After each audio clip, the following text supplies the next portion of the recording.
special guest for y'all. We have Bart Sibrel here. I hope I'm pronouncing it right. And I also want to give a big shout out to Vanny B, who made this possible. And I want to really thank Bart for his time. He's a author of the book, A Funny Thing Happened on the Way to the Moon, and which is also a movie as well that we're going to be exploring on this channel now that it's been brought to my attention. I believe I have saw Astronauts Gone Wild, but I just don't remember the title. So if you're in the chat room, if you heard of Astronauts Gone Wild, this was made in 2004. If you hip to that, drop a 1. This is the guy that brought that to us. So I want to drop a bomb and clap it up and all that good stuff. You know what I'm saying? We have a guru on the call, and we just gonna suck up all the information and knowledge that he gonna give us today. I'm gonna turn the mic over to him and Vinny. I'm gonna turn it over to Bart, and I'm gonna just let him kind of give you guys an introduction and do his thing. Salutes to him. Well, thank you, Sanchez. I grew up believing, like everybody else, the moon landings were real.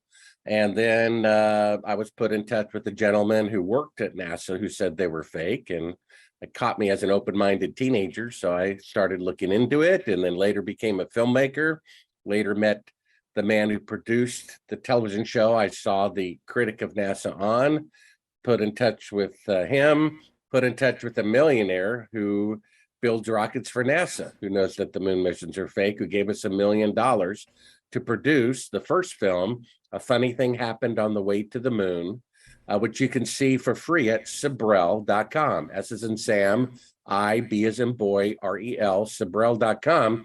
You can see $1 million movie for free. And then the follow-up film, Astronauts Gone Wild, is during the filming of which I received the infamous punch by Buzz Aldrin for asking him to swear on the Bible that he walked on the moon.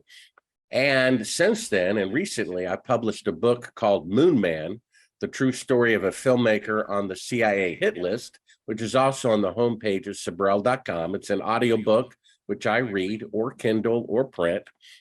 And basically, I disclose a deathbed confession from a gentleman who actually didn't publish his name in the book because his son was still alive and didn't want to deal with the publicity while he was dying of cancer. But his name was Cyrus Eugene Akers, and he was the chief of security at Cannon Air Force Base in 1968, stood beside President Johnson while they filmed the faking of the moon landing at his Air Force Base. And on his deathbed, wanting to get right with God, he confessed that. And there's some other information that's not in the book about what he actually confessed first. And it wasn't the faking of the moon landing. He did something himself that he highly regretted. And that was what he really wanted to get off his chest. And he said the reason why he did it was because of the fake moon landing. So I can get into that, and that's basically it. I mean, I wish they went to the moon. I wish it were real. The world would be a better place if that were true, but you have to face facts if you have cancer. The fact is, today, with NASA's best technology, which is 5 decades better than they allegedly had when they went to the moon, they can only send astronauts 250 miles into space and no further because of lethal radiation.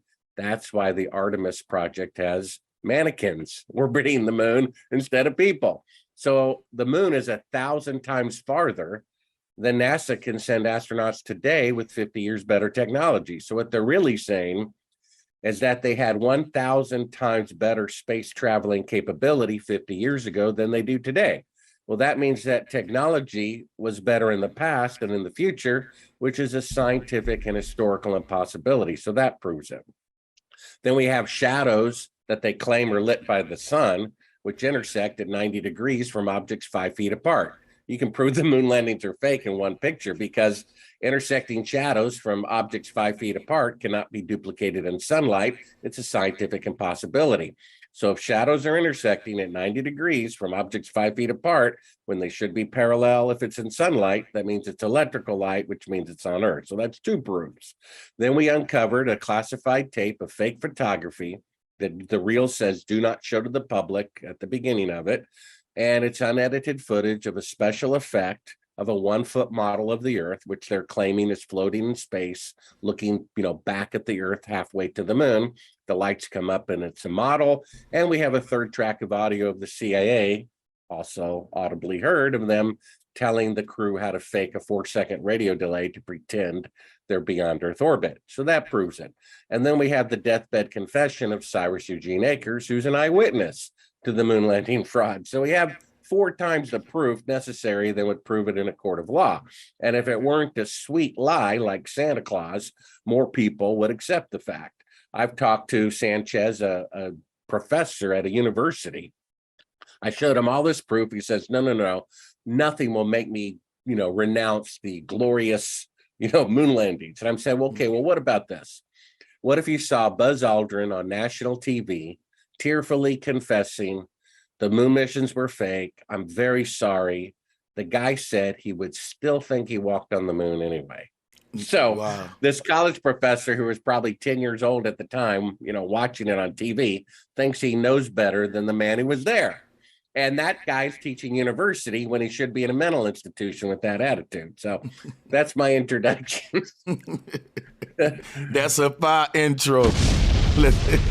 That is a fire intro right there. Salutes to Bob. You are, in my book, a hero in this conscious woke community, just for the fact that Buzz had to get physical with you, man. You must be, the work you doing must be pissing some people off, though, real bad.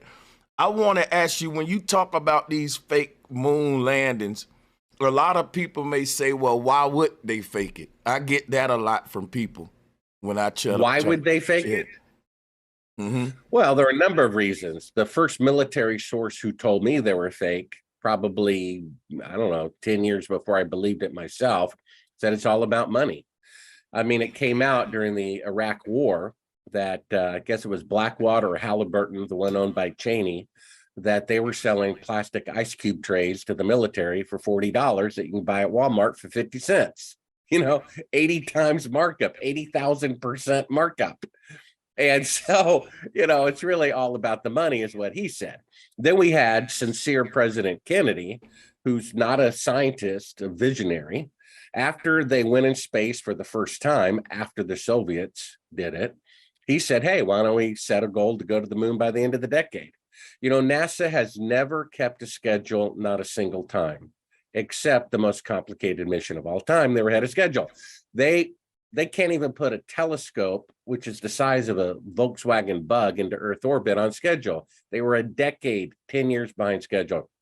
They said in 2014, right, just about 50 years after going to the moon, you would think they'd be 50 years more advanced. They said in 4 years, we're going to have men orbiting the moon. Okay, so here we are 8 years later, 100% behind schedule, and they have mannequins orbiting the moon. So how is it 50 years ago, they were playing golf and driving cars on the moon, and then 50 years later, they can only send mannequins to orbit the moon? So it was pride was the second reason. Money first, then pride, and then it was probably propaganda. Richard Tricky Dick Nixon said that the number one threat to his nation at the time was not China, was not Russia, and was not North Vietnam.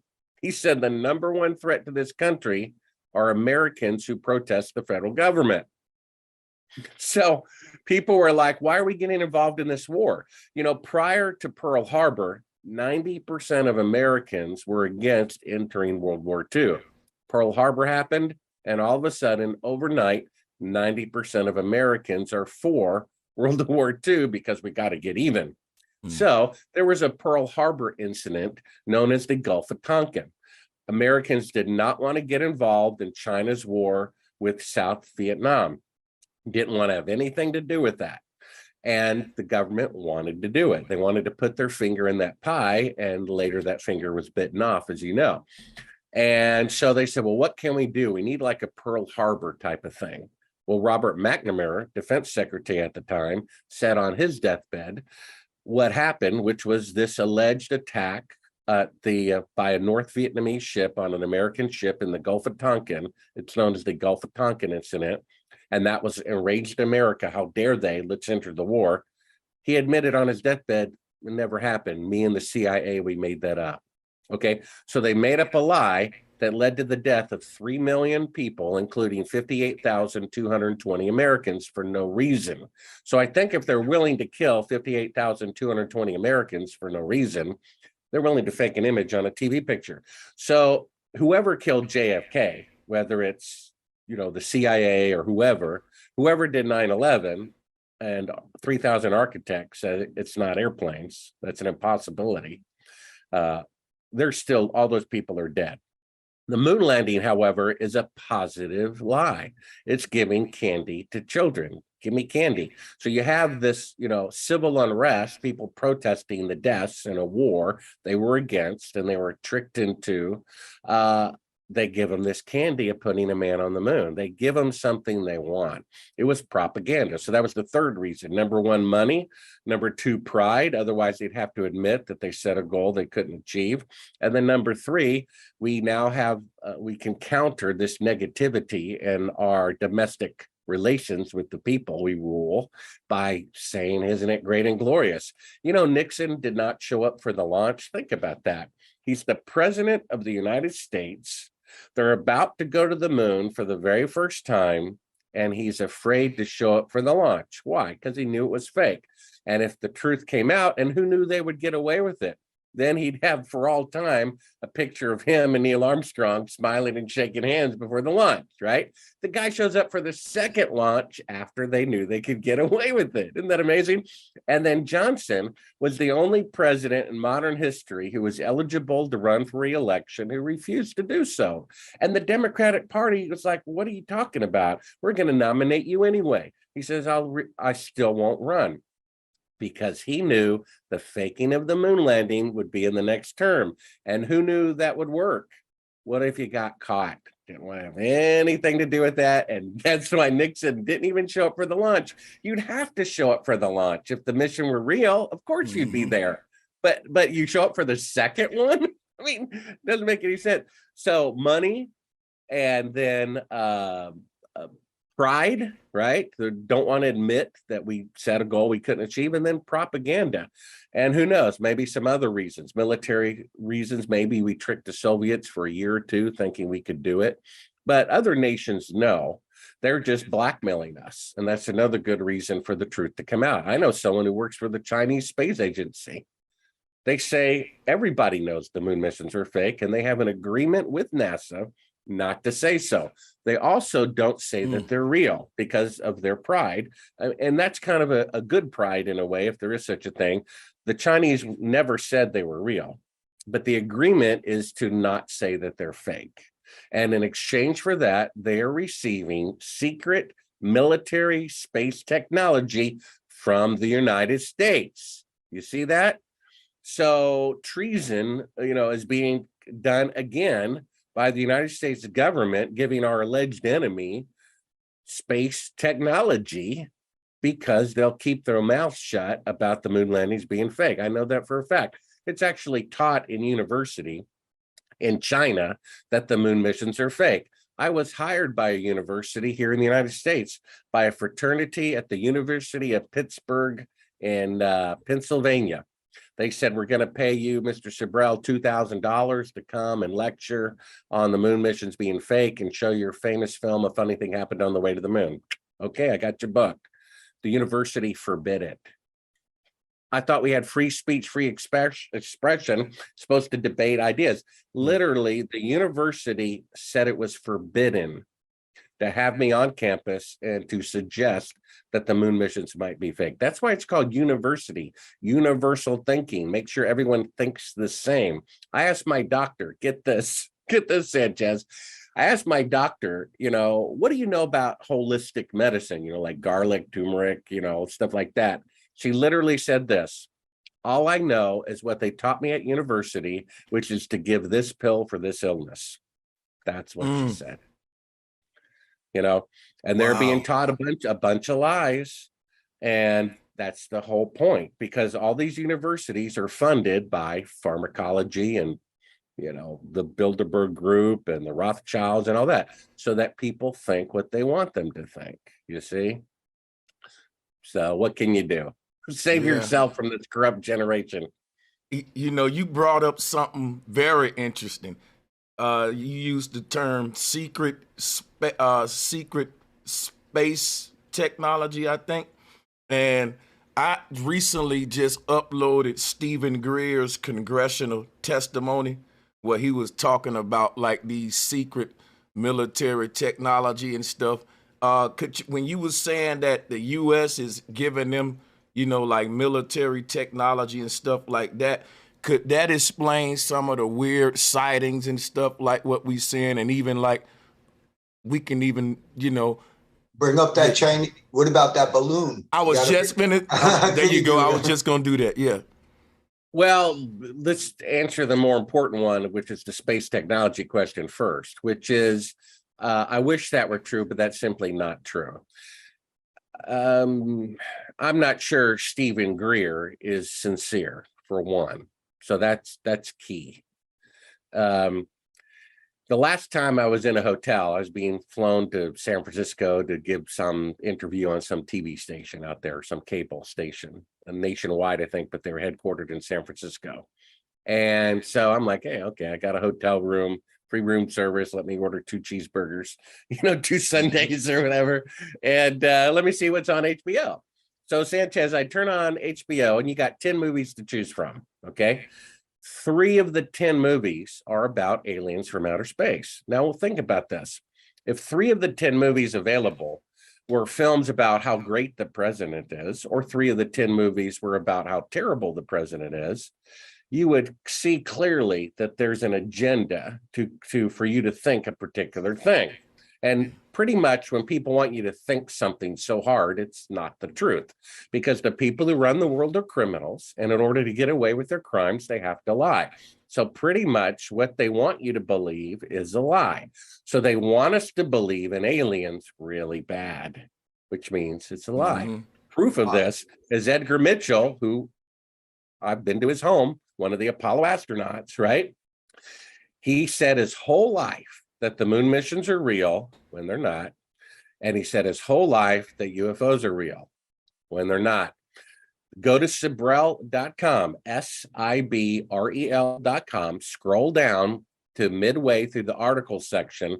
I wrote an article that took me probably 300 hours to write and research. It's called, Are There Really Aliens from Outer Space? There's multiple links in the article to back up. You click on them, and one of the first links is a TED Talk from a scientist. And he says, if there's intelligent life out there, they transmit radio signals. I mean, that's what technology develops into, right? So we should be receiving TV, radio, something from somewhere. And he says, we've had radio telescopes all over the earth in all directions, listening for 50 years. We've heard 0. There's nothing out there. I'm glad I was going to say, I'm glad you brought up the alien agenda, because that's something I talk about a lot, Bart. And for people who don't know, I mean, I tie it together. You talked about universities. To me, it seems like the agenda, Bart, is they want to fake, like you were talking about, a boogeyman, an enemy like 9/11 or the Gulf of Tonkin for Vietnam War. They want to have the aliens are going to be, the enemy for all the countries, and all the countries are going to come together in a one world government to fight the aliens, is what I believe, with the Pope being like the head of it. I can see that. I've been saying for a while. I can see that. I'm sure. Yeah, I'm sure you're on to something like that. Basically, Hollywood has been hand in hand with the government since World War II to do propaganda type films. Now, if World War II was an honorable war and we should be fighting it, let's just say in theory, and people are discouraged, there's nothing wrong with making films to encourage people during a difficult time. So there is a place every now and then for honorable propaganda, you could say. but most of the time it's not. Now, there's all these movies about aliens and so forth, but the scientists said there's no radio signals, not a single one, and we've listened from every direction for 50 years, right? There's a great book called The Privileged Planet, and they scientifically prove from the atomic level and everywhere up, design.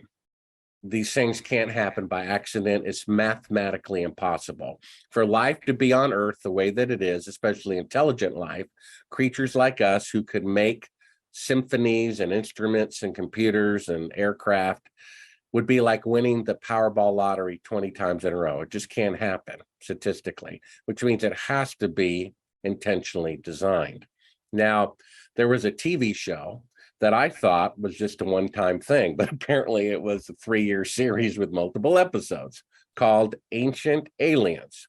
Now, the reason why they started that show is because science actually proved a very important part of the Bible, which I think, I've always associated the Bible with hypocritical religion, didn't want to have anything to do with it, but I threw the baby out with the bathwater, they say.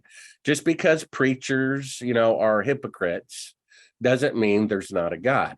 And just because preachers are hypocrites doesn't mean maybe the Bible is true. I like Monopoly. And what do you do when you debate what does free parking mean? You look it up. God is not cruel. He's not going to put us here without a rule book. That's why it says, don't have any other gods. I'm the only one. And don't kill people and don't lie and don't commit adultery. These are the rules. The people who want to promote the alien agenda say there's no God, so that there's no rules. And of course, these world leaders are pedals and murderers and liars, and they steal, they break all the commandments, which there aren't any commandments if there's no God. So they want other people to think that there's no God. So basically, about 15 years ago, biologists got together and they did with the new DNA technology. They took blood samples from every nationality on Earth, Eskimos and Africans and Swedes and Mexicans and Chinese. And with the DNA technology, they're able to trace it back like a family tree, back in time to a point. And they said scientifically proven, undeniable, can't be denied. It's mathematics and DNA. Every single human being on Earth came from one woman, just like the Bible says. So the evolutionists, which says things made themselves, which says a lower form of life may a higher form of life. That's how can something without a brain design something with a brain? How can a flower and a bee, which are dependent on each other for survival, evolve knowing of the other? But anyway, so they're like, okay, what do we do about this? So they say, okay, it's true. We have to admit that all humans came from one woman, just like the Bible said. Okay, but it's not God. Aliens made us. Okay, so in 3 years of multiple episodes, they never asked the question I would ask as a third grader. Okay, so if we were made by aliens, who made the aliens? They never answer that question. And so here's the next deeper and more frightening step. Okay, if there's a God, and I believe there is, a lot of people are unfortunately so arrogant, they think if they can't understand something, it must not be true.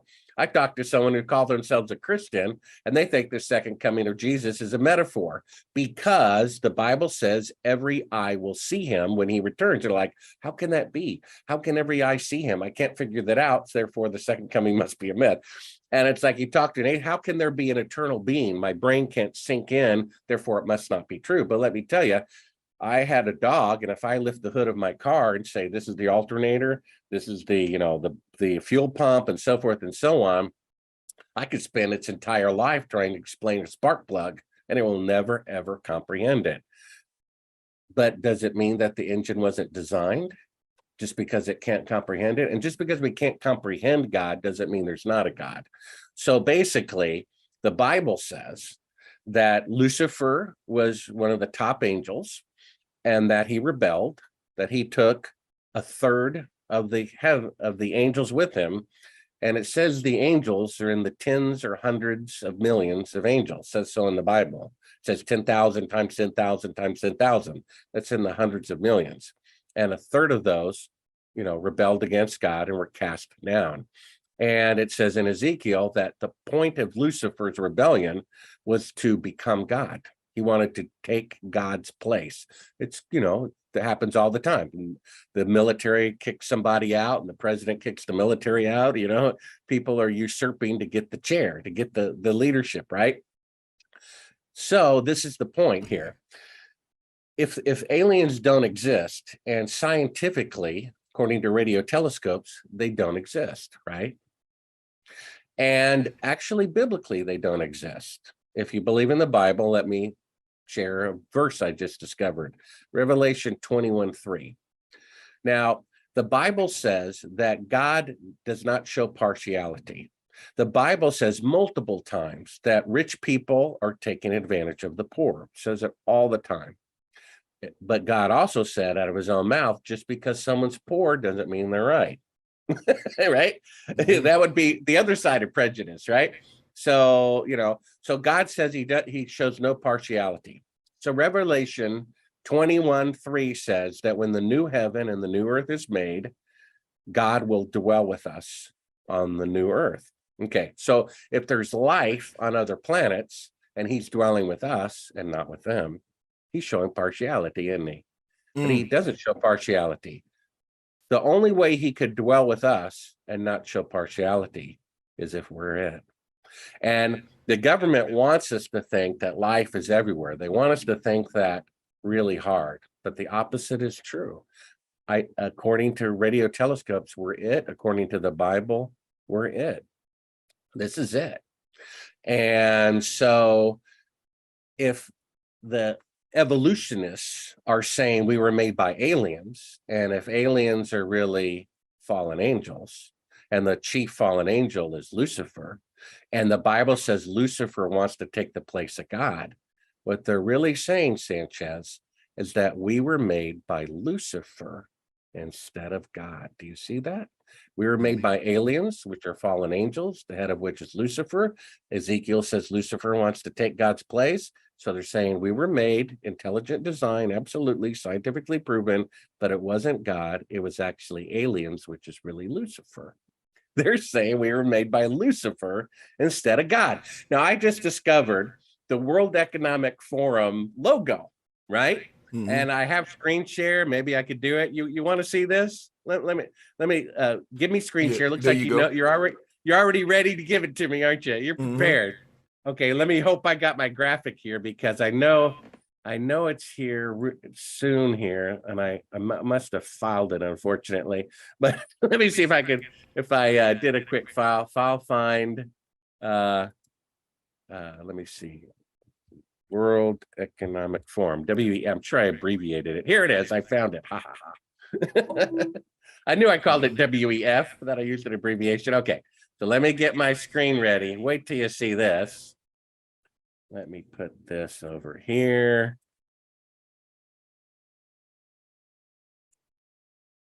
And let me put this here. Wait till you see this. Is going to blow your mind. And I just found this like a week ago. Okay, so I'm sharing screen. We know that, which is desktop. I have 3 monitors, so I'm not sure which one I'm sharing. Let's see if I share the right one. Let's see. Sorry, this is taking too much time, but it's a little bit easier on Skype. Fine. Privacy share. I guess I'm on Zoom. Okay, I got to turn on Zoom to share. Okay.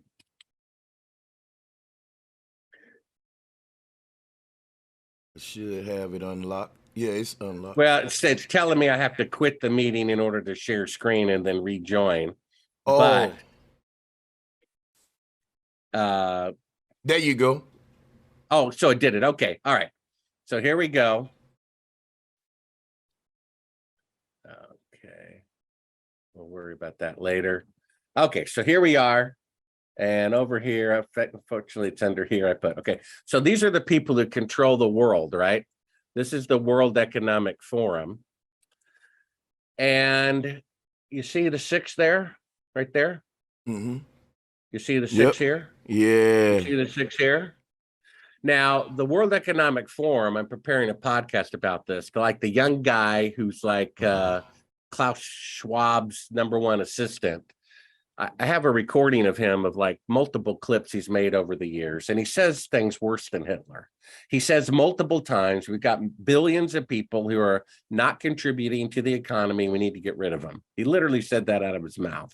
Billions of people not giving me money. Therefore, we need to get rid of them because they're costing me money to feed them. That's what he basically said. He never said that there was no God. What he said is that Jesus was not the Messiah. He said Jesus is not the Messiah and the Bible is not true, but he never said there was no God and never said there was no Lucifer. Somebody caught one of these, what do you call them, Masons leaving the Masonic temple. Elderly guy, must have been going a little senile or had one too many drinks. And they're like, do you worship Satan? And he actually told the truth. He said, yes, we do. But you got it all wrong. Jesus is the bad guy and Satan's the good guy. You know what I mean? They've turned it upside down. So, this is not an accident by any means, right? This logo was very well thought out, right? Mm-hmm. They have the O's here. They have the, going through. It's not an accident, right? Well, just like the in plain sight. 6, 6, 6. These guys literally worship Lucifer, and the media that they control is putting out a program that says we were not made by God, we were made by aliens, which are really fallen angels, which is really Lucifer. They're saying we were made by Lucifer, and this is their logo.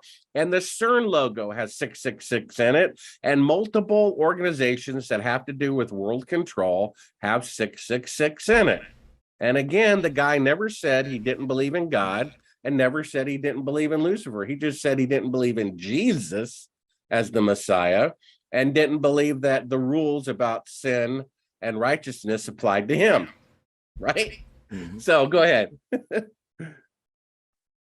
I was just going to say that I've mentioned before, with NASA, if you go by what they called them, like Challenger, Apollo, Destroyer, and all that, when you line it up, Bart, it's again basically saying like we're challenging God. And Apollo's another name for Lucifer. If I'm pretty sure. You're absolutely right. Apollo is the Greek name for Lucifer and for deception. So and basically, the UN logo, Bart, that's the laurel of Apollo. That's around the UN, which is Lucifer.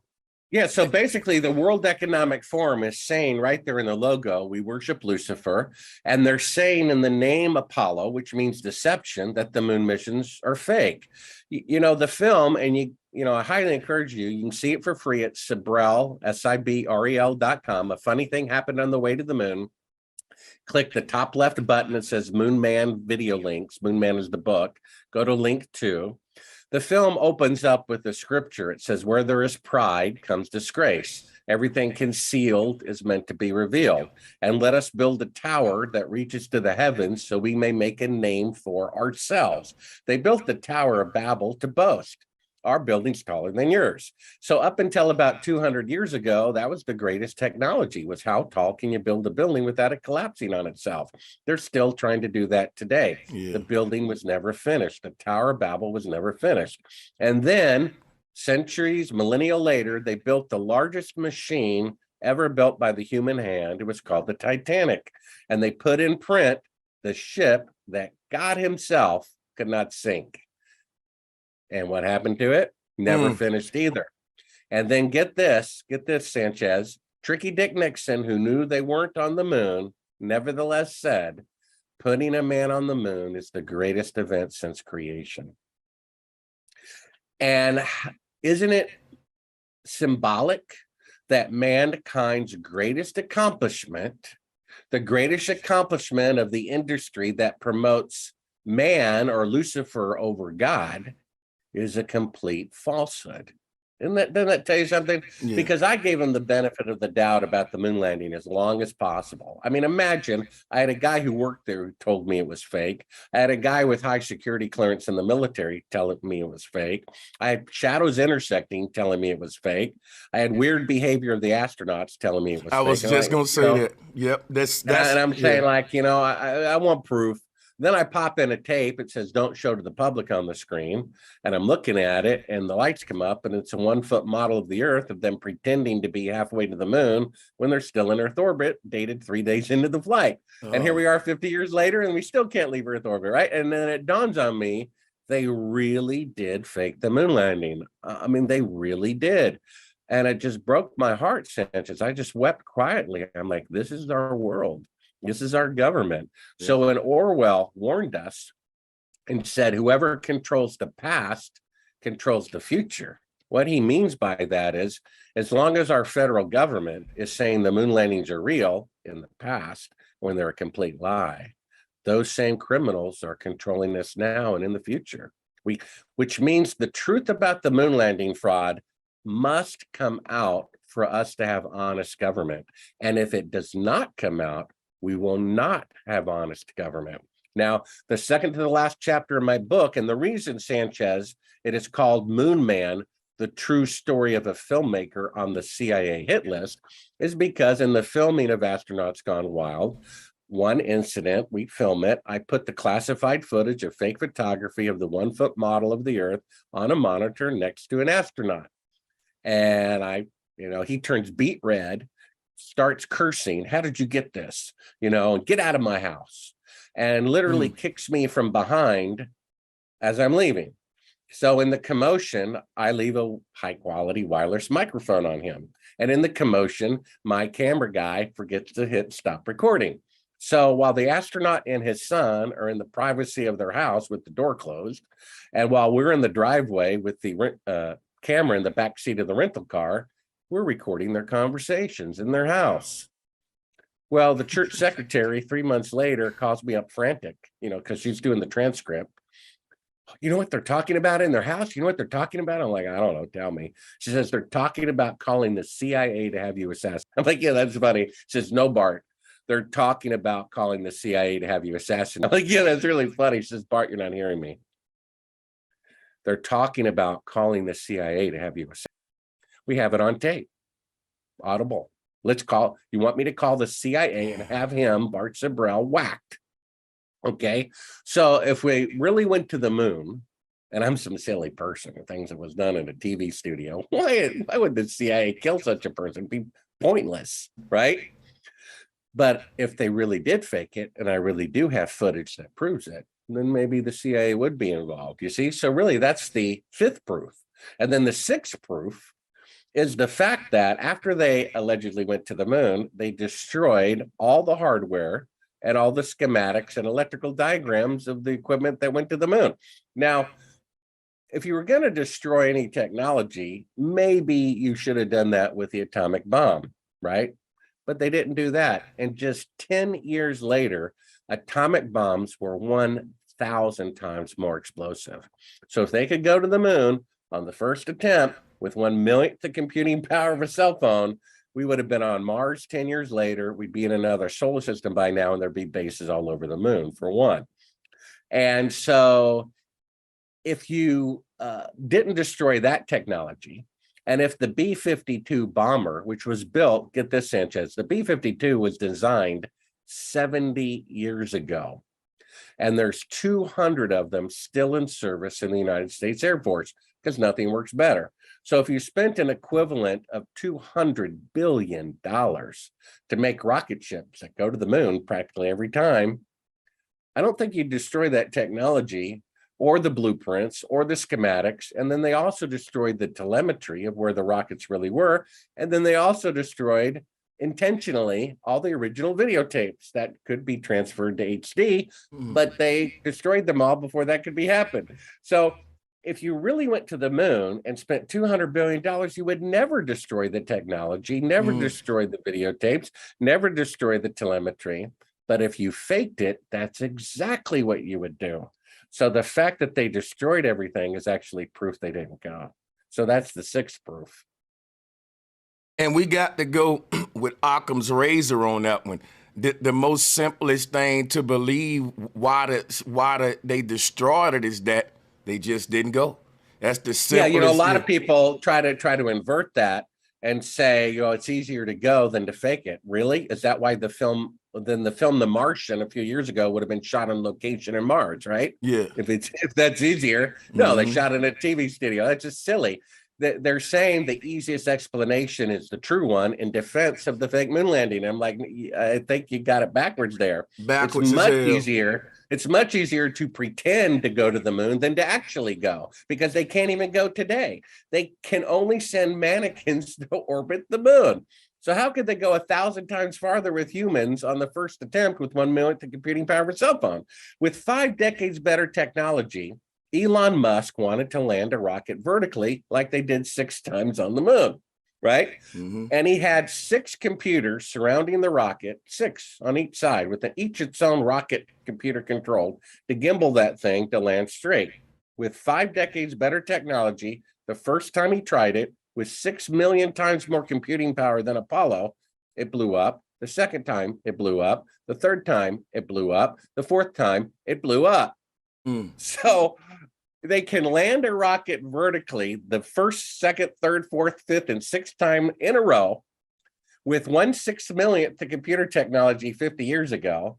But 5 decades later, with 6 million times more computing power, they blow up the first 4 rockets trying to do the same thing. I mean, that's the 7th proof right there, isn't it? Wow. This is just crazy when we add all this up. You know what I'm saying? The way you're doing. And I want to ask you about the famous landline phone call to the moon.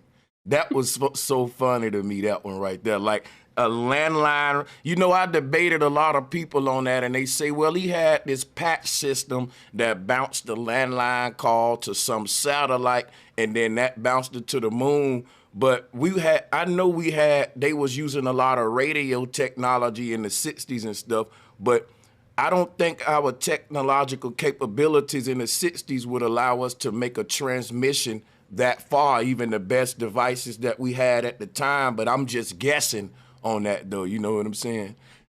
Yeah, I mean, that's an interesting and humorous thing. I mean, a guy did a beautiful video. I forget the name of it. If You Believe We Went to the Moon or something like that.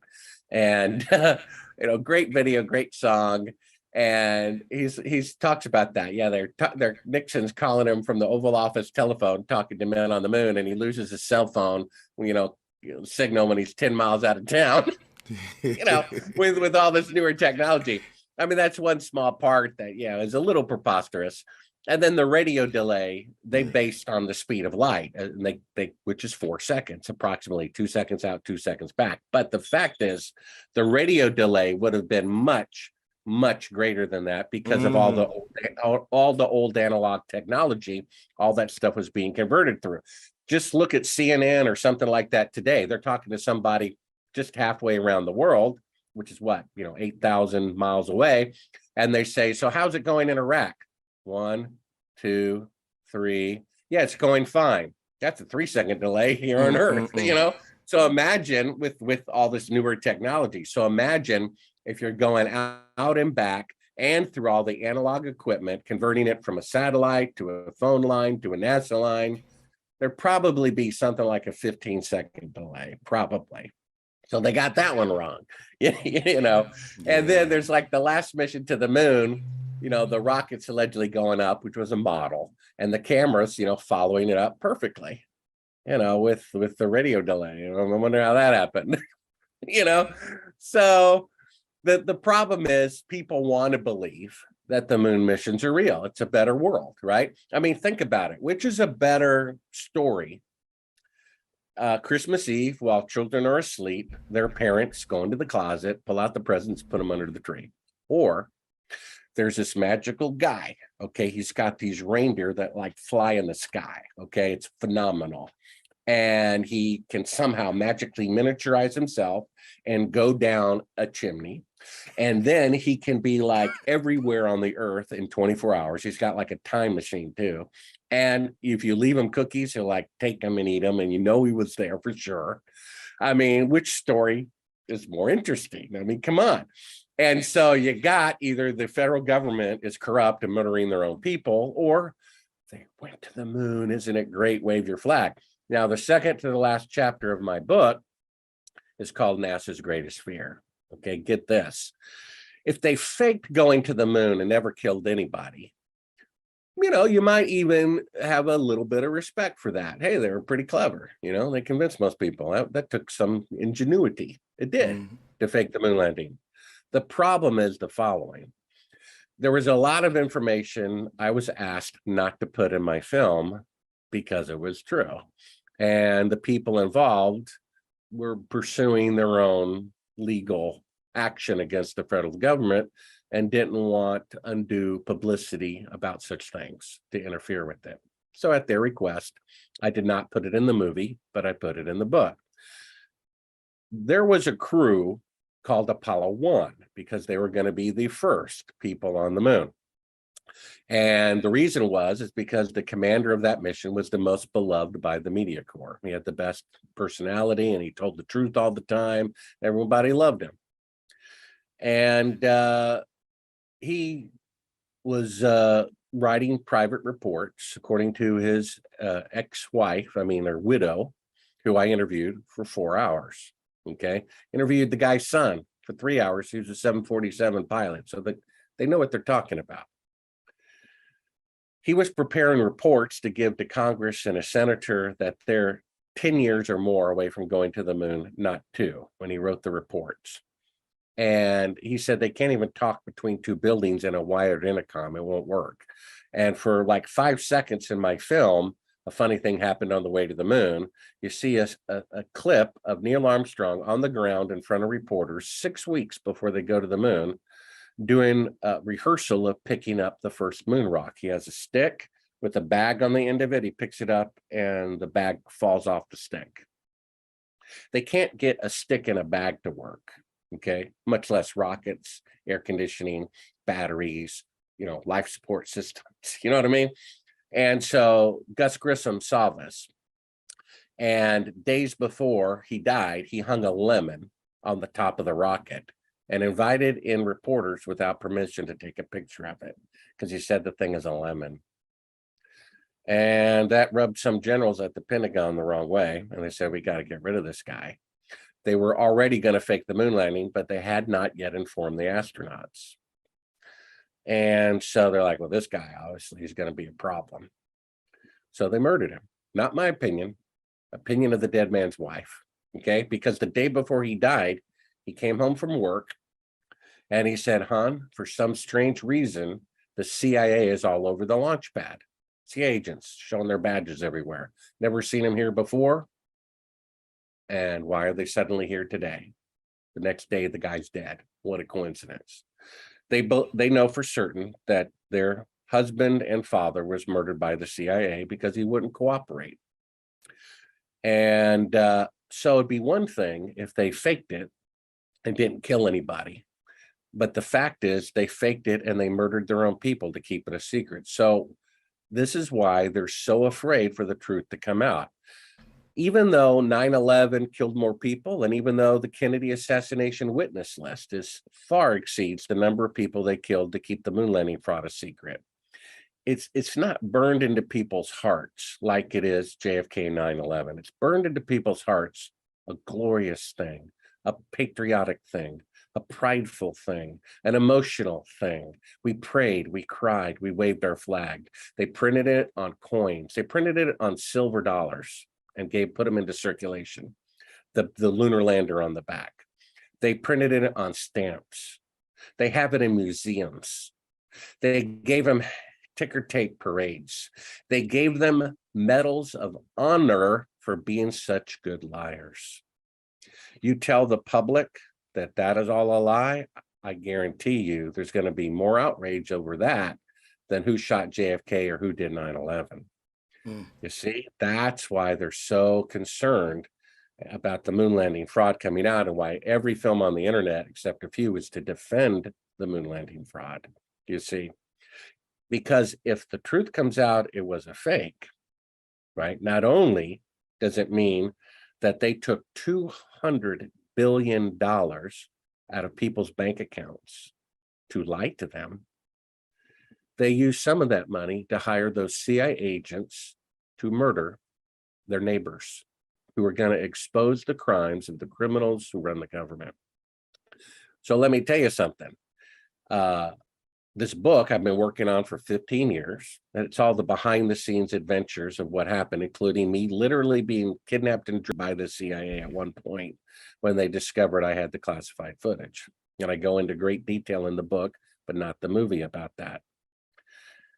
And then about the Apollo 1 fire and how that was set intentionally by the federal government, not my opinion, the opinion of the dead man's widow. So while I'm editing my book, which took 2 years, I'm put in touch with the son of Cyrus Eugene Akers. I didn't even publish his name that I just said in my book because his son was still alive, dying of cancer. Didn't want to have anything to do with it. Now, basically, he told me that his father told him that on June 1st, 2nd, and 3rd of 1968, they filmed Apollo 11 a year in advance at his Air Force Base. They took 2 hangars and they took the wall down between the two to have this huge, vast lunar landscape. They spent weeks and weeks, 24 hours a day, bringing in pulverized concrete. And the first of the 3 days of filming, President Johnson showed up. President Johnson gave Cyrus Eugene Akers, because he was the chief military police officer. He was in charge of security at Cannon Air Force Base, which coincidentally is the headquarters of the special ops, the CIA of the United States Air Force, is at Cannon Air Force Base. And the chief of security of all that was where we got this information. Okay. President Johnson gave him a list of 15 people who were allowed in the visitor's door. These people can observe. I published that list in my book. Some of these people are still alive. A couple of good guys asked me before I published my book to call up 2 people on that list and to let them know I had their names on the list. As you can imagine, I was very afraid to do that. I was like, you want me to slit my throat? Is that what you want me to do? And they said, trust me. Part of my chapters in my book, I go into being kidnapped and drugged by the CIA and being rescued, literally by the United States Marine Corps. And these good guys asked me to call, and they said, we have your back before, trust us, call these 2 people. One person I knew who it was. It was the flight director, Eugene Krantz. The other guy they want me to call, I had never heard of him.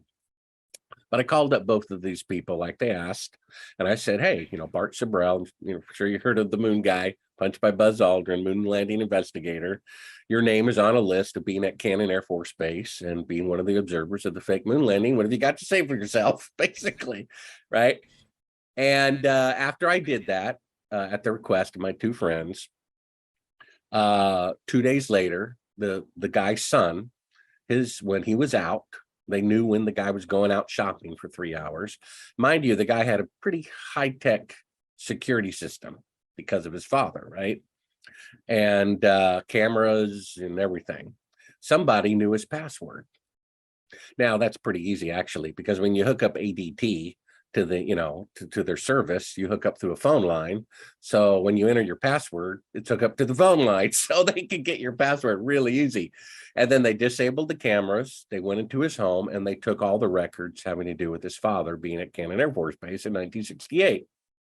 And then 2 days after that, this is less than 2 years ago, 2 guys show up and say, if he talks to Bart Sibrel again, they'll kill him and his family. Okay, this was less than 2 years ago. So I called a United States Senator on the Intelligence Committee and notified him of this. I called the press secretary at the White House and notified them of this. I called the regional FBI and notified them of this. And so this is going on. My 2 friends, who, as best as I can tell, they never told me they were with the Marines, but one of them had a Marine watch on when we met. And as best as I can figure, believe it or not, they're with a group called the CIA, called the, I think it's called Marine Corps Intelligence Activity Department. And they basically made it clear to me that there's a civil war going on in the government and been going on for a while. And there's a gentleman's agreement to keep it under the radar. And so 9/11, as best as I can tell, and please forgive me, Lord and Dick Cheney, please forgive me if I'm wrong, but I think Dick Cheney was in charge of that. And so he used military hardware to do 9/11. And so they could pass the Patriot Act or do whatever, get the gold out and make insurance money. Who knows what they were up to? In fact, I wouldn't be surprised if the person who was hit by a car, whose heart Cheney got, they didn't set that up based on DNA records, knowing he was a good match. And forgive me if I'm wrong about that. So they use something in the military, airplanes, NORAD, something. I mean, it's an absolute fact that on September 11th, 2001, NORAD was doing an exercise about the World Trade Centers being hit by airplanes. I mean, that's a 1 in a 10 trillion chance coincidence. So somebody in the military set that up for them to stand down when planes were going to attack those buildings, or mock planes or whatever, or to turn off the radar so there'd be no record that they were planes. Maybe they were holograms. I have no idea. I wasn't there. So basically, these guys let me know there's this infighting going on. The problem is when a bank robber robs a bank and gets $1 million, it just emboldens them to rob another one and take 2 million. And when they get away with that, they take 4 million. So Eisenhower, and I think he was a decent president compared to most. He was a general. He knew the cost of war. He who wouldn't send people to war needlessly. He knew what it was about. He was afraid, deathly afraid of people in the Pentagon. And because on his last day in office, which was January 19th, 1961, he warned America that people in the Pentagon are usurping the presidency. He said so, but he never said that for the 8 years he was in office because he was so afraid of them. Kennedy tried to do something about that. So you had a Republican trying to help us out, and you had a Democrat trying to help us out. So red and blue, that's a scam, so that we fight each other instead of them, because blue Democrat Johnson, supervised the moon landing fraud, and red Republican Nixon gave it the thumb up. So you had two bad guys from each party trying to bring down our country, and you had two good guys from each party. Let's say Kennedy and Eisenhower trying to help. Kennedy tried to do something about what Eisenhower said, and I have information from the White House that Kennedy was getting regular advice from Eisenhower. He trusted him. So red and blue can cooperate if they're sincere people. And the problem is, ask Bernie Sanders or Ron Paul if an independent thinking person can rise in their ranks. They can't. That's why they have these two political parties, to shut down honest people and to let their criminal friends rise to the top, regardless of whether they're red or blue. So this is the state of things. And if our friends in the government, who are righteous people, don't speed up, their work, it's going to be too late. When the Boston Massacre happened, which was March 5th, 1770, 5 people were killed. First 3, and then 2 later died from their gunshot wounds. And that was, if you study it, probably equally the Americans' fault and the British fault. The Americans provoked them, and the British shot when they shouldn't have. So it's the British's fault for shooting when they shouldn't have, and it's the Americans' fault for provoking them. Nevertheless, they said, that's it. That's it. We've had enough of this. We are going to start our own country, and I don't care if we die trying. We're going to try.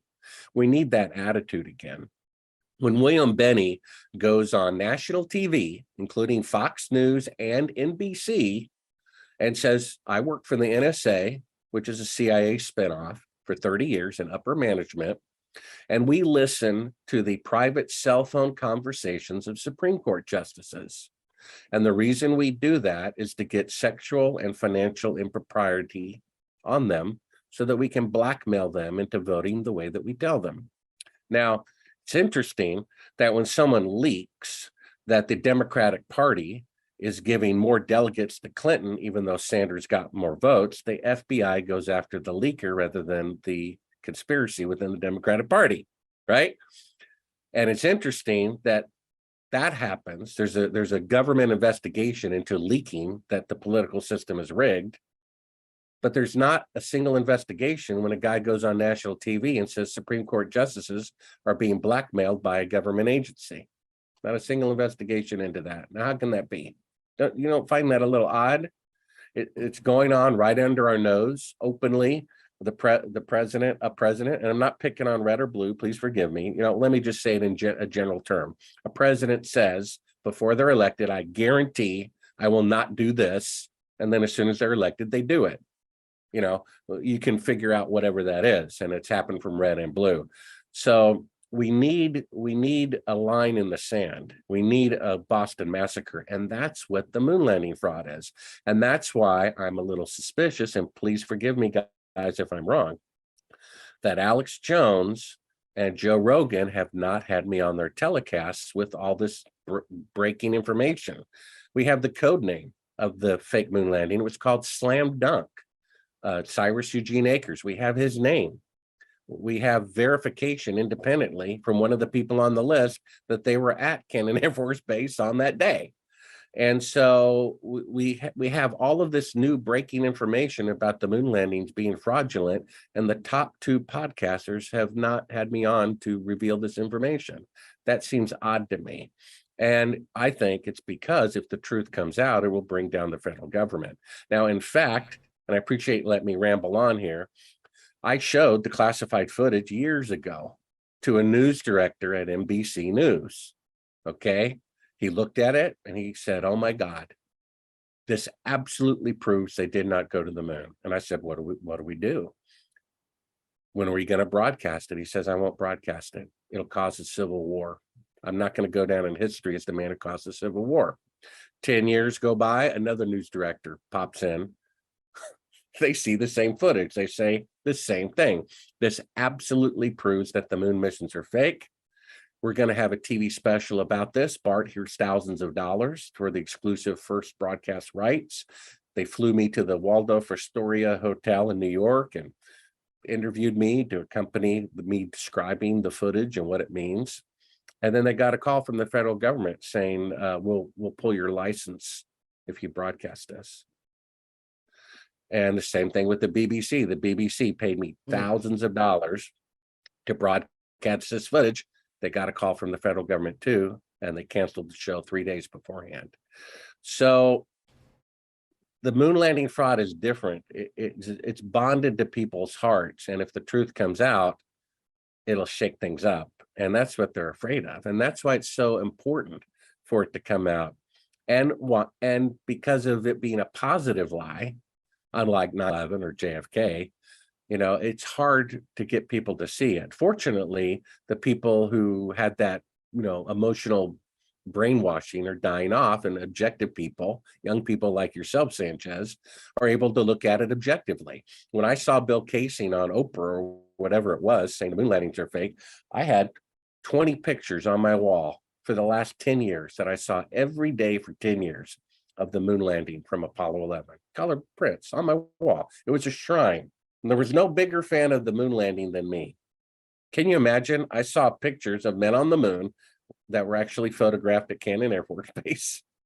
And I looked at them 3,650 times, assuming they were real. But the idea of them being fake caught me as an open-minded 14-year-old. And I go, oh, never thought about that. Let me take a look at these. And sure enough, there's a straight line going across between the real dirt and the fake background. And it's like, oh, eyes wide shut. And so we have to do something about this. Otherwise we're sunk. And it's just getting worse over time. So my plea is to the people in the federal government, if not now, when? Tracy Chapman, beautiful person and songwriter, one of my favorite songwriters of all time. My first CD, when CDs were made, was Fast Car. And God willing, she's going to do the music over the credits of my first feature film. She doesn't know that yet. We're not to the point of asking her yet. But please don't charge us too much. We're low budget. And she wrote a beautiful, beautiful song. If not now, when? A love declared for days to come is as good as none. And the same is with our patriots, those guys in the government and women in the government, because I know some women who are on this side as well. You got to do it now. You can't wait any longer. If not now, when? If you're not going to stand up for what is right now, then it won't matter. The Bible, if you believe in the Bible, James, very powerful book in the Bible, says that faith, faith in a cause, faith in God, without deeds is useless and dead. It says even the demons believe in God, but that belief doesn't save them. You see, action, repentance is what God, gives you. You can't undo your sin. Even if you take money and give it back, the pain and suffering that person went through not having that money can't be undone. That's grace. Okay. But you have to repent. Jesus said, repent or perish, right? It says in Hebrews 2, Jesus is the source of eternal salvation for those who obey him. It says in Acts 5:32, the Holy Spirit is given to people who obey him. You have to repent. And if you think knowing for a fact that the sky's blue is going to save you is no different than knowing for a fact that Jesus is the Messiah, that's not going to save you either. It says the demons know that. And it's not going to help you, people in the government, knowing that the government is corrupt and believing it's a good cause to bring it down without risking your life to bring it down. You see, and thanks for letting me ramble on. I originally turned down this project, to be quite honest with you, Sanchez. Bill Casing, I was put in touch with him and he found out I'm a filmmaker. He says, great, you should do a film about the moon landings being fake. And I thought about it and thought about it and thought about it. And the more I thought about it, the more I realized it could very well be true that they faked it. And I said, if that's true, then I start overturning these rocks that could be hazardous to my health. And I said, I want to have a wife and family someday. I'm not going to risk my life for what Nixon did. F him. Right. And so I turned down the project. And then about 5 years went by. I had a client who was a Christian and challenged me to read the Bible. And they gave me a 1-year Bible divided into 365 daily reads. And believe it or not, over the next 5 years, I read the Bible from cover to cover 5 times. Still wasn't a Christian, but it developed in me, that there is a right and a wrong. And it makes sense that there's a judgment at the end of your life. That just makes sense. And if they faked the moon landing, which they did, that's actually more profound historically than if they had actually gone. Do you understand that? You have 2 alternatives. Either they could plant a flag on the nearest rock and come back whoop-de-doo, or they lied about it. They put it in an encyclopedia and it's not true. They teach at a university and it's not true. And they murdered Virgil Grissom, Ed White, Roger Chaffee, and other people to keep it a secret. And they lied to the whole world. And they tricked people into waving their flags for a complete lie. You see, if that's true, which it is, that's more profound historically than if they had actually gone. The faking of the moon landing is more important historically than if they'd actually gone. And I realized that. And I said, if this is actually the case, this is a truth that needs to be known for the benefit of mankind. If you don't know you have cancer, you're in big trouble. At least if you have cancer, there's a hope you could do something about it. But if you don't know, you're doomed. And I said, I'm going to die anyway, so I might as well die for a just cause. And it was like the founding fathers and mothers. We are willing to risk our life. We are willing to risk our property. We are willing to risk our job because it's right and wrong. For someone to blackmail you into taking a medicine for an illness you don't have against your will with threatening to take away your paycheck, that's wrong. It's actually illegal. According to the Nuremberg Code, they hung people by the neck in 1947 for doing that in World War II. Joseph Mengele and people like that. They said, take this medicine or you'll starve to death. Which, isn't that the same? Take this medicine or you won't have a job? Isn't that the same thing? And so I don't know why it's my body, my choice in one instance and not true in the other, right? So if it's about saving lives, then what about saving the lives of the person you decided to not give life to after the fact? You know, that would save a lot of lives if you forced people to have babies they didn't want, right? So in Yeah. any case, I don't want to go there too far, but I'm all for free will, including that. Should stay the way it is for now. Let people decide that for themselves spiritually, and what medicine they take. Let's be fair and decide that for ourselves too. And being blackmailed. Imagine someone saying, you either get this abortion or you're fired, or saying you either have this baby against your will that you can't afford or you're fired. Everyone would know that was wrong. Everyone. You can't force someone to have a child or take away their paycheck when they can't afford it. If they want to have an abortion, that's their choice, right? And you can't force them to abort a child if they want to have it. Or they're fired. Everyone would know that was wrong. So why is it that no one knows it's wrong to say to a doctor, a nurse, who would know better than anyone, whether the medicine is, risky or not, that you're fired? You can no longer pay your mortgage unless you take this medicine that you don't trust against your will. How come we don't know that that is wrong? I mean, I just don't understand that. Something's going on here. So in any case, thanks for letting me ramble. No, turn. it's fine. Yeah, I think that this is just a very, informative bill. And I really want to thank you once again. And I'll just go with a question. Some you were saying about the moon missions provoked this question that a lot of people tell me, why would all of these countries work together just to deceive us? Like, what's the chances of this space program, that space program, this space program, all working together just to lie to us? I want to take the time and ask that if you follow this channel and you appreciate the work that we do, we cannot do it without your support. And one way you can support us is by becoming a member of this channel.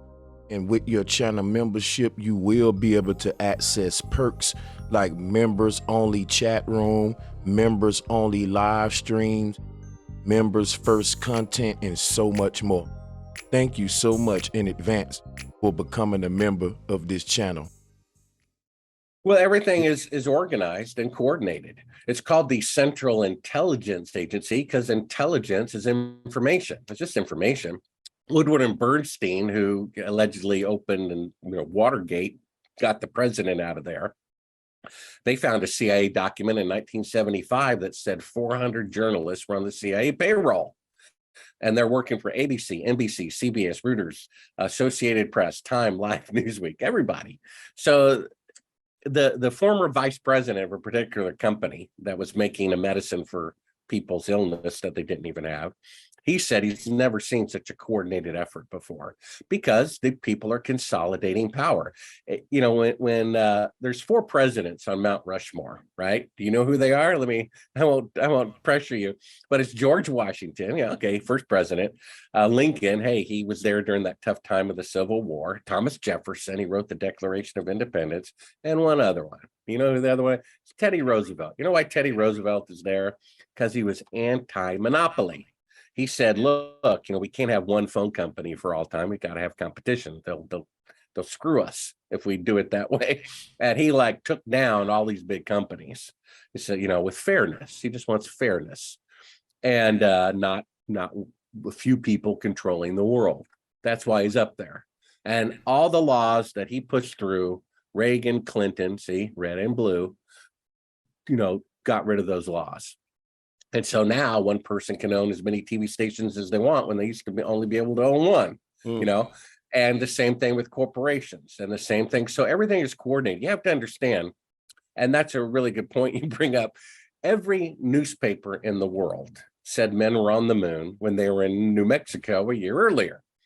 And every TV station had men on the moon when they were actually in New Mexico a year earlier on videotape. So just because every newspaper and TV station in the world says this event is going on, doesn't mean it's going on, does it? And just because every newspaper and TV station in the world says this product is safe, doesn't mean that it's safe, does it? Because they used to say, not only are cigarettes not bad for you, they're actually good for you. They actually protect your throat. They coat it with the soothing smoke, and it's good for your throat, and it causes throat cancer. Just came out, established medical fact, and I don't know the specific details, but this just came out a couple of weeks ago. There's been a medicine, to help you with Alzheimer's disease, right? They've been prescribing it for more than 10 years, and it actually makes Alzheimer's worse. They just came out, there's a prescription drug they've been prescribing for arthritis, to help your arthritis. It makes arthritis worse. Some people who run campaigns have even said out of their own mouths, sometimes, these medicines to prevent certain illnesses backfire and cause that illness. That person said that numerous times.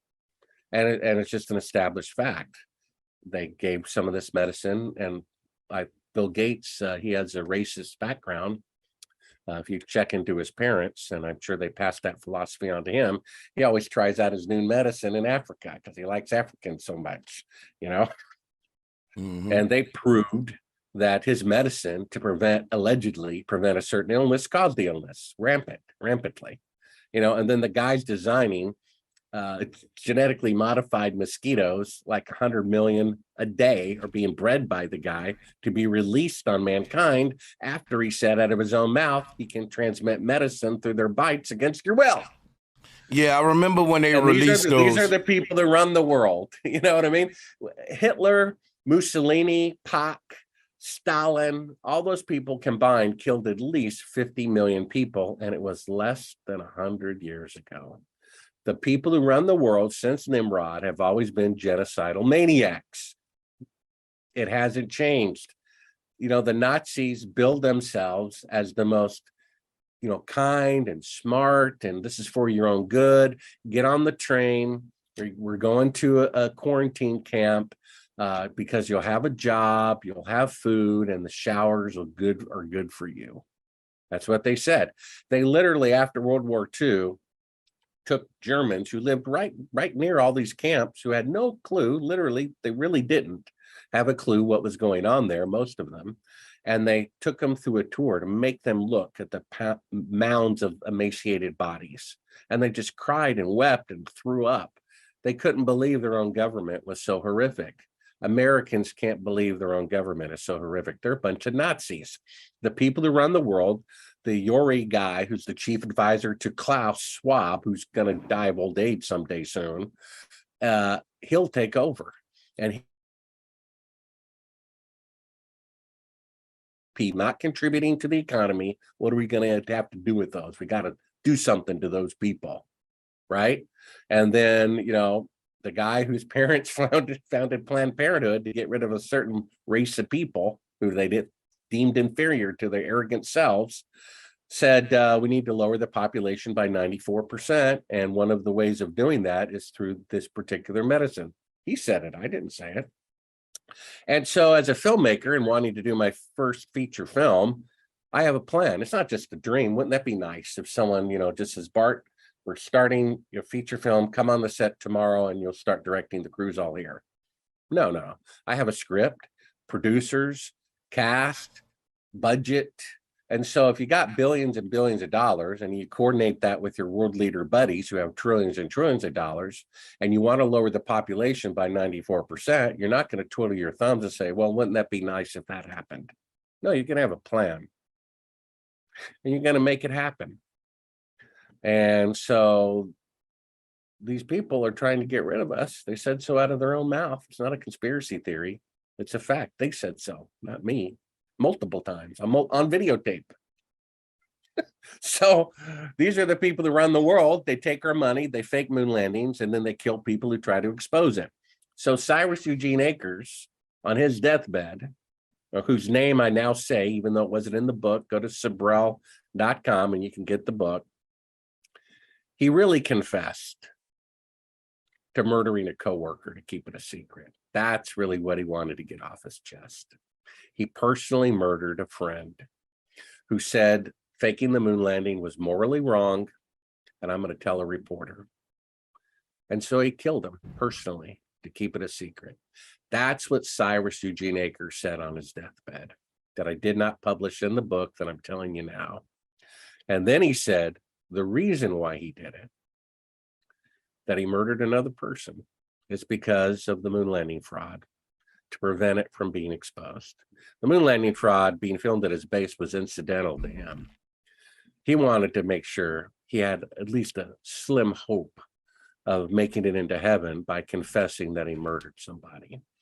And he does have that hope biblically, because God said that King David was a man after God's own heart. God said that out of his own mouth. Boy, I like David. He's just got that zeal for life and creativity that I've got. And King David committed adultery. He had 2 wives, and that wasn't good enough for him, right? And then to cover that up, he murdered the woman's husband right there in the Bible. This is why people say the Bible was made up. Now, if they were made up, they would have taken that part out. Trust me. Every hero in the Bible comes and makes some grievous sin. You know, I don't think they would make such things up. And yet he repented. And he said it was wrong, and I'm sorry. And he paid a price too. He lost his kingdom there for a long time. And so I believe he's forgiven and will be in eternal life after Judgment Day. And that's what Cyrus Eugene Akers' hope was. If I at least, while I'm dying, admit I murdered somebody, maybe God will forgive me. And then his son said, well, why did you murder him? He said, well, to cover up the moon landing fraud, which was filmed at my base on June 1st, 2nd, and 3rd of 1968. Here's the list that President Johnson gave me. Here's proof that these 15 people were here. He gave that list to me, and I published it in my book, which you can get at Sibrel.com. So I think we listed off 7 proofs that would pretty much prove it in a court of law that we didn't go to the moon. 700% more proof than necessary. And it's still in the encyclopedia that we went to the moon. And you type in moon landing fraud on Google, which was founded by the CIA, actual fact, not disputed. And it doesn't tell you about the moon landing fraud. It defends them endlessly. You know, if I went around saying that Mickey Mouse was the first president and not George Washington, do you think there'd be 1,000 YouTube videos to defend the fact that George Washington was the real first president? Don't listen to Bart, you know. I mean, come on. Mm-hmm. But they have to defend the moon landing because it's fake. You know, if it weren't fake, what difference would it make? I mean, you know, it doesn't make any sense. It has to be, you know, constantly supported because it's made out of straw. That's why. This is just awesome. I want to make an announcement real quick. It's 1,200 people in the building. This channel right now, because we bring a lot of truth and we bring a lot of guests on who not scared to speak up against the powers that be, like Bart here. I have 2 strikes on this channel. So what I'm going to do, right, I'm going to make this private after the stream. But soon as it processes and I download it, I'm going to restream this. So meet me in the chat room once again, guys, on my other channel, Golden Wings Documentaries and Presentations. I'm dropping that in the chat room now. I need everyone here to click the link and sub to that channel. And soon as at some point today, we will restream this very live here over on that channel. And I look forward to seeing you all in the chat room there, you know, for the after party. So I just wanted to put that on the table. And Vanny, if you don't have anything right now, I would like to, you know, I'll put another question on the table. So yeah, what's this about 2 strikes there, Sanchez? Oh, yeah, they got me hemmed up. They got me by the balls right now. Yeah. But hey, at least you got some balls. Yeah, right? Real talk, though. It's a compliment. Yeah. After my first strike day, I can kind of relax a little and leave some of this stuff up, because sometimes I think I'm being too paranoid, but it's best to be safe when you got 2 strikes. But but I want to thank Vinny once again. This is just like one of my best interviews ever. I have no problem saying that. And I want to pick your brain some more, since you know, have a little time for us. Something I wanted to know was, what's the purpose of the Space Force? Everybody had their little conspiracies about when they was formed, like what did the Space Force do, what are that role they're gonna play. And I would like to see what you think about the Space Force, and they getting a lot of funding too. Yeah, the Space Force, I can summarize what it's for in 2 letters rather than 2 words. BS. I mean, they got to do something with their money. I mean, we allegedly are technologically advanced. We're not using the space shuttle anymore. We got to keep borrowing. I mean, does anybody realize that every time we go into space for the last 5 years and in the foreseeable future, we ride a Russian rocket to get there when we, drove cars on the moon 50 years ago? Does anybody think that's a little strange? So we have to come up with something to make up for that. Oh, no, don't worry about that technological lapse there. We got Space Force. Well, what is Space Force? It's a word. That's all it is. It's a word. Space Force. It should be a cartoon. Space Force. The Space Force. Brought to you by, Trick Cereal. So, I mean, that's pretty funny, actually. But somebody said in the chat room exactly what you said.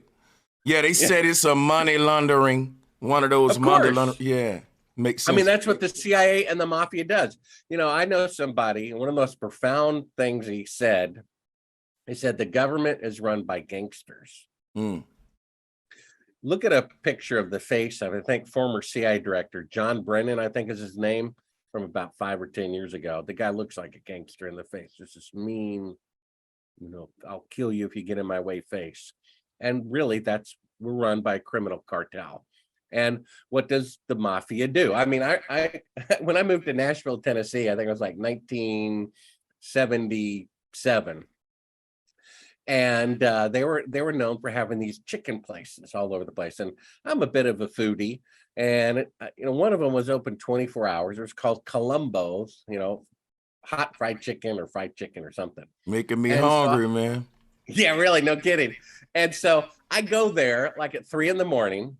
The restaurant only has 4 tables, right? And there's this big woman sitting at the countertop with like a 20-line telephone, 20 lines, taking call after call, writing things down at 3 a.m. And I'm like, no. And then you get like a piece of white bread, untoasted, a chicken breast on top, a slice of pickle, and a toothpick in it. Not that it didn't taste good. And it was very expensive. Back then, this is like 30, 40 years ago, $4 for one piece of chicken. 40 years ago, that's pretty expensive. And I'm like, what is this place? And then I go to the bathroom and I'm like hearing a poker game or something on the other side of the wall, but there's no door. And I'm like, okay. So it was a front, for gambling. And apparently in Nashville at that time, many hot chicken places were, that's what they really were. They were running numbers or bets on sporting events or whatever. It's interesting when they ran the numbers, right? You could literally bet a penny, which I thought was really cool. And the odds of winning the 3 numbers is 1 in 1,000. Okay, so the gangsters, the criminals who ran that would pay you $600, right? If you bet $1. So the government only pays you $500 if you bet $1. So they pay you, the gangsters are paying you 20% more than the government. The government is a gangster plus 20% more so. Isn't that amazing? It just boggles my mind that the gangsters will pay you more 20% more on your bet than the government. Oh my goodness. And so they run fronts. The CIA has admitted this, all these organizations. And in fact, I mean, CNN was sold for $7.5 billion, which is half the price of one aircraft carrier. So I mean, it's no coincidence that CNN and the CIA have the exact same philosophy. Some independent news research company did a study of like the latest Venezuela or wherever, where the CIA openly overthrew the government. And they checked 1,500 publications, and all 1,500 of them said, good for the CIA. What a great thing they did to overthrow a democratically elected government. by the, promoting democracy country, United States of America. I mean, how can 1,500 newspapers, editorial boards have the exact same opinion? I mean, come on. Yeah. Give me a break. This is And so because it's centrally controlled, I mean, so, and then they have fronts. The CIA would run, dry cleaners. Oh, this came out recently. Here's a good front. For like the last 10, 12 years, all the government leaders outside of the United States, like the German chancellor and the Swedes and the Japanese and all these countries aside from China and the Soviet Union, they were using a particular encryption company, okay? They were dealing with government documents, government personnel, and they're like, we got to safeguard our secrets. And so this American company is really good. They have really good encryption.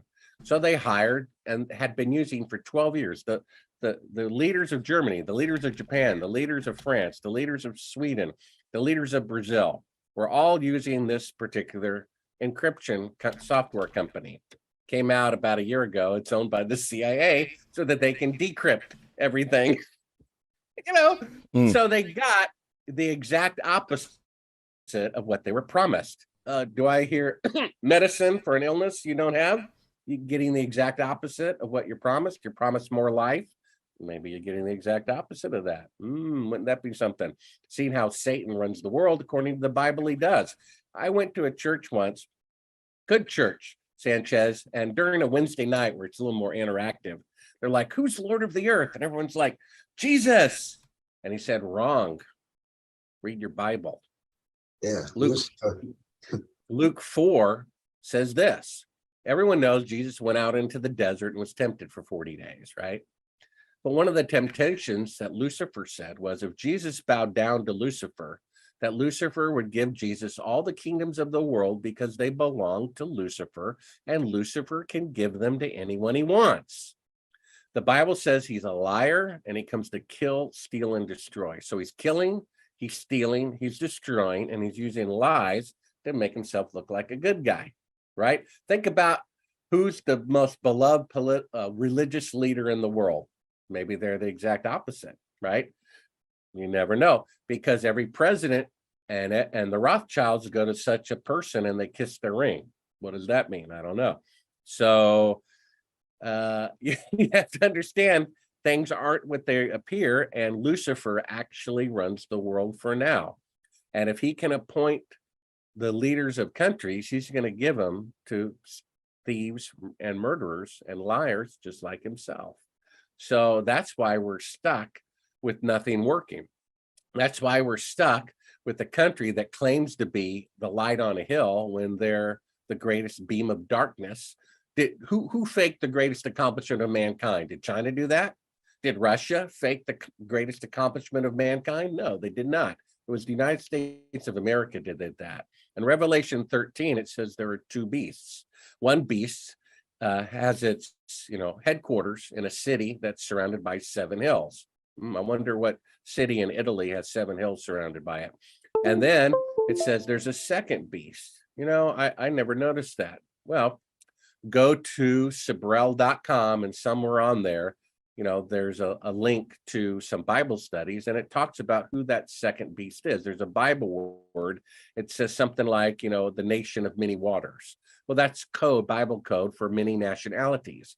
What is the great melting pot? What country was founded by multiple nations? The French come here, and the Germans come here, and the Swedes come here, and everybody from everywhere comes here to get, a new start.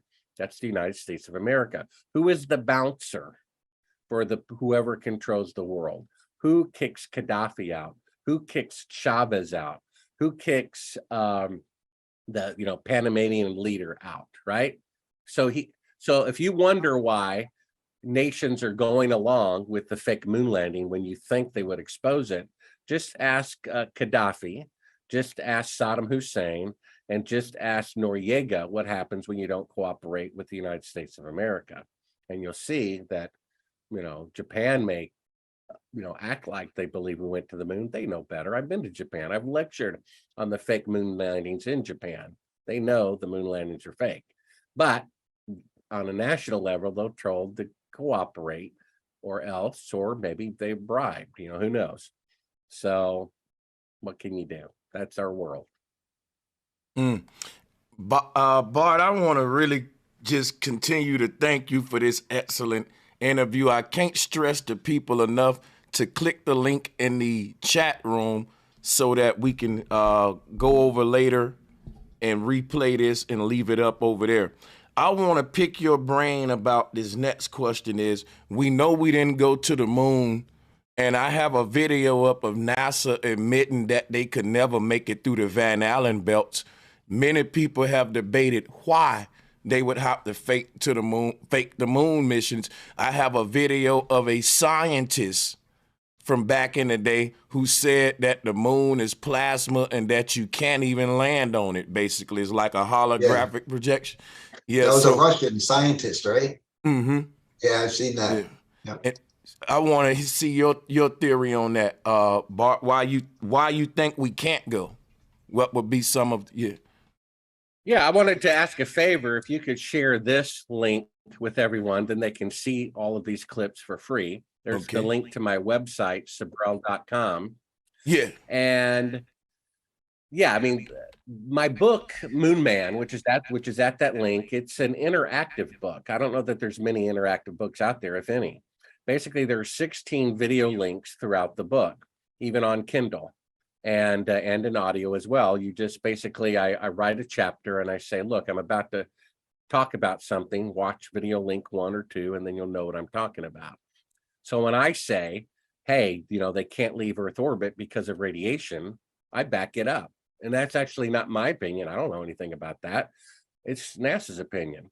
There's a guy from NASA named Kelly Smith, and we show him saying out of his own mouth that this radiation field that surrounds the Earth that most people don't even know exists, called the Van Allen radiation belt, that starts at 1,000 miles up and is about 30,000 miles thick, and that every space mission has been 75% below that, except going to the moon. You'd have to go through this radiation that he says is dangerous to go to the moon and back. So not only does it call the radiation dangerous, and it's only dangerous to people, it's not dangerous to a toaster, right?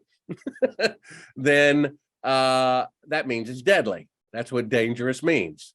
And then he says, word for word, the technology necessary for an astronaut to go through the radiation on a trip to the moon has yet to be invented. So how did they go through it to go to the moon and back? And then an astronaut's gone wild, which you can also see for free at Sibrel.com. I interviewed one of the astronauts who didn't have his act together too well. And he said, I didn't even go through the Van Allen radiation belt, which is true. He just stayed in Earth orbit for 8 days, So, oops. And I said, by the way, sir, I think you're supposed to have gone through them to the moon and back. He goes, oh, okay, I guess we did. Bart, have you seen recently, it was Buzz Aldrin, where a little girl asked him about why haven't they gone back to the moon, and he basically admits they never went? Have you seen? He did say out of his mouth, well, we didn't go. And he told me, and you can see this in Astronauts Wild for free at Sibrel.com. I showed him the classified footage that he personally filmed. He was the camera guy on it. He fancied himself a bit of a photographer. And I showed him the fake footage, and he says, how did you get this? And I'm like, well, serendipity.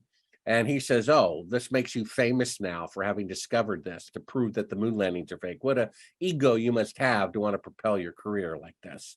Well, how could my career be propelled if it's wrong, right? And then he said, we were only passengers. Him and Neil Armstrong were passengers, not pilots, passengers. Yeah, you have that in the documentary, right? Yeah. I've seen that. So basically, he made 2 admissions on camera that I was correct.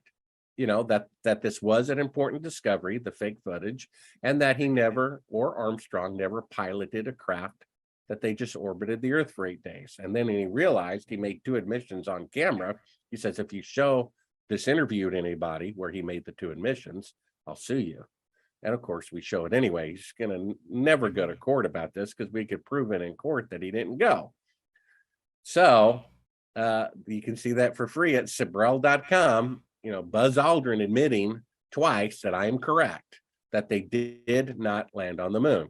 And he made it clear to me privately that he did not walk on the moon, but good luck trying to prove it. So I know somebody who he flat out said, I did not walk on the moon to, when he was drunk. So I would be more concerned for his safety than my own, because he knows everything. And somebody's got to be concerned he might have a deathbed confession, you see? So his days are numbered, not by me, by the CIA. They killed their own. They killed the crew of Apollo 1. They killed NASA astronaut Virgil Grissom. They killed NASA astronaut Ed White and Roger Chaffee, right? They've killed Apollo astronauts before. So he is not safe, okay? James Irwin was Apollo 15 astronaut.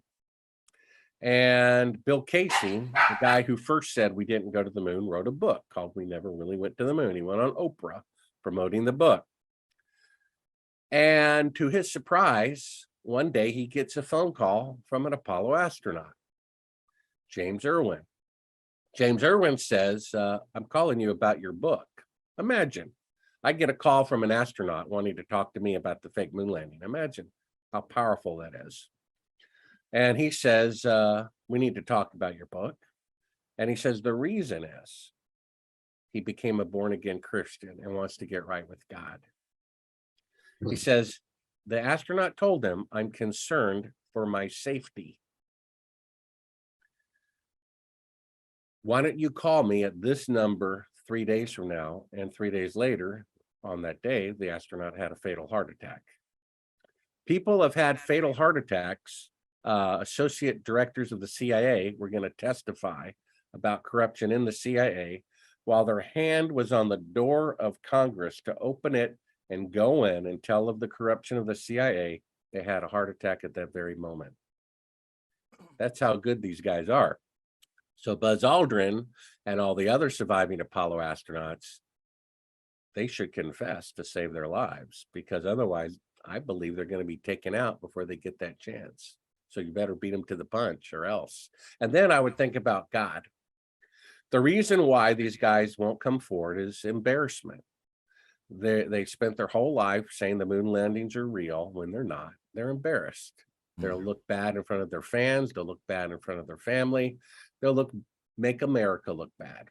I would be more concerned with looking bad before God on Judgment Day, who may disqualify you from entering eternal life because you didn't repent. Repent or perish, Jesus says. You have to repent to qualify for God's grace. It says so a dozen times in the New Testament, probably 2 or 3 dozen times. So all you have to do is confess publicly the moon missions are fake, and you've just increased your odds of going to heaven by 1,000,000%. And you're hindering them by 1,000,000% by not doing so. And I also think it's a good incentive, right?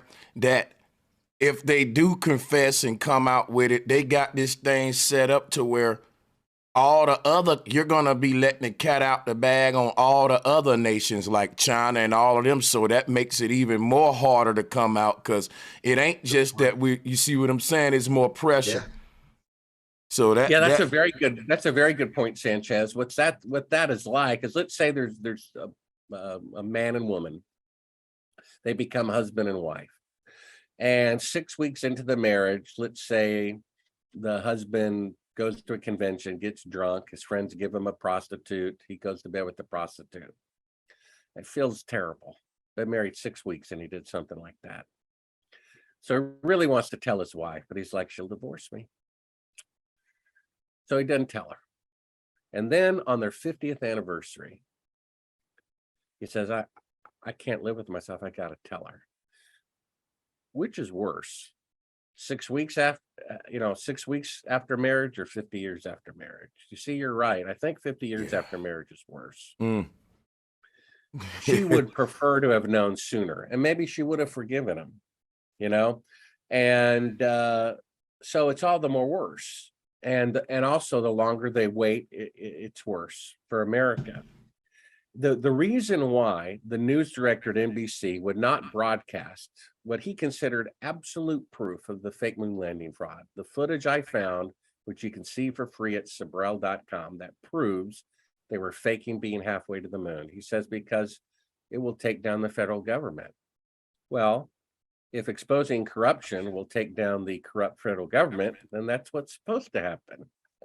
You know, I don't understand this little catch-22 that's not a catch-22, right? I'm afraid the federal government would be taken down by exposing how corrupt the federal government is. What's wrong with that? That's the truth doing its job. You know what I mean? It's like, I don't want to get my blood test because it might show that I have cancer. Well, I'm sick all day for the last 3 years. Yeah. Don't you want to know? I mean, you should get your blood test. And if you have cancer, you should know. And if the government is that corrupt that they're faking moon landings, starting wars without cause, embezzling billions of dollars, murdering their own people for our own safety, we need to know that. We need to get rid of those people and start over, have some new rules, right? All Congress and Senate, they're voting for things they haven't read because they're like 5,000 pages. Someone in Congress, I won't name names, but this person actually said, read it after you vote for it. That's what she told the 435 members of Congress. Read it after you vote for it. They actually said that. I mean, isn't that a line from a Kubrick film? Don't read it, sign it. And they're literally signing it without reading it. I mean, oh my goodness. And they're being advised to do that by the leader of Congress. The leader of Congress is telling every other congressperson, sign it without reading it. That's their advice. Because if you read it, you'll know that everything is corrupt in there. I mean, the Patriot Act, they're so juvenile. They're calling the unpatriotic the Patriot Act. So if they come out with an act that says Child Protection Act, it's going to be do harm to children, I guarantee you. And so be careful. That's why they don't want them reading it, because these lawyers are trying to make crimes legal for themselves. We're supposed to have a democracy, right? The last time 90% of Americans agreed on anything, right, was 1941. 90% of Americans did not want to enter World War II. 90% were in agreement. Can you imagine if 90% loved Biden or 90% loved Trump? I mean, that'd be unheard of, right? So 90% of Americans wanted to know if their bottle of ketchup contained genetically modified material. You know, it's actually in the Bible not to do that. Read Leviticus 19:19. It says don't do that. And when you do that in nature, when you take a horse and you mate it with a donkey to get a mule, the mule is sterile. Since they've introduced GMOs into the food supply, sterility has gone up by 65%. Isn't that interesting? And the world is run by people who want to lower the population. You see, technology always gets better. Cell phones get better, cars get better, microphones get better. So if technology is getting better, which it is, and the longevity of people in the United States, how long they live before they die, is going down, which it is, and if fertility rates are going down, which they are by 65%, while technology is going up, that means it's intentional. Do you see that? It means it's intentional. So they wanted to know, 90% said, we demand to know whether our ketchup contains genetically modified food. And I think it was passed by Congress because they said, no, we're going to get in trouble. 90%, we better pass it. And then the president, not going to mention names, very popular president, said, no, I'm going to veto that. I'm going to go with what the corporations want because they're afraid they'll lose sales on genetically modified stuff. They wouldn't lose sales. They just make it non-GMO and have the same amount of sales, but they don't want to do that. They want it genetically modified. They want sterile causing food in the food supply. So the only way to do that is to trick people. And the only way to do that is to not put a sticker on there. So if we have a democracy, then 90% of the population should have their way, don't you think? I mean, technically, a democracy is 51% having their way, correct? So we do not have a democracy. That's a lie. Do you think Congress and the Senate voted whether to fake the moon landing? No, they faked it anyway. So Congress and the Senate don't control the country, do they? And if blue Democrat faked the moon landing and red Republican also faked the moon landing before and after, then they don't run the country either. The president doesn't run the country. I've had some White House access before, and I tell you, I saw with my own eyes George Bush Jr.'s desk when he wasn't there.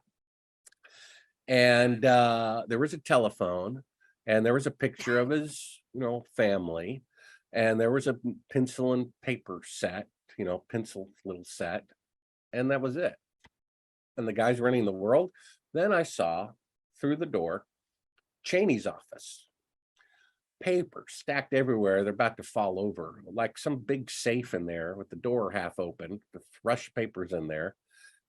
Who's running the world here? Who's running the country here?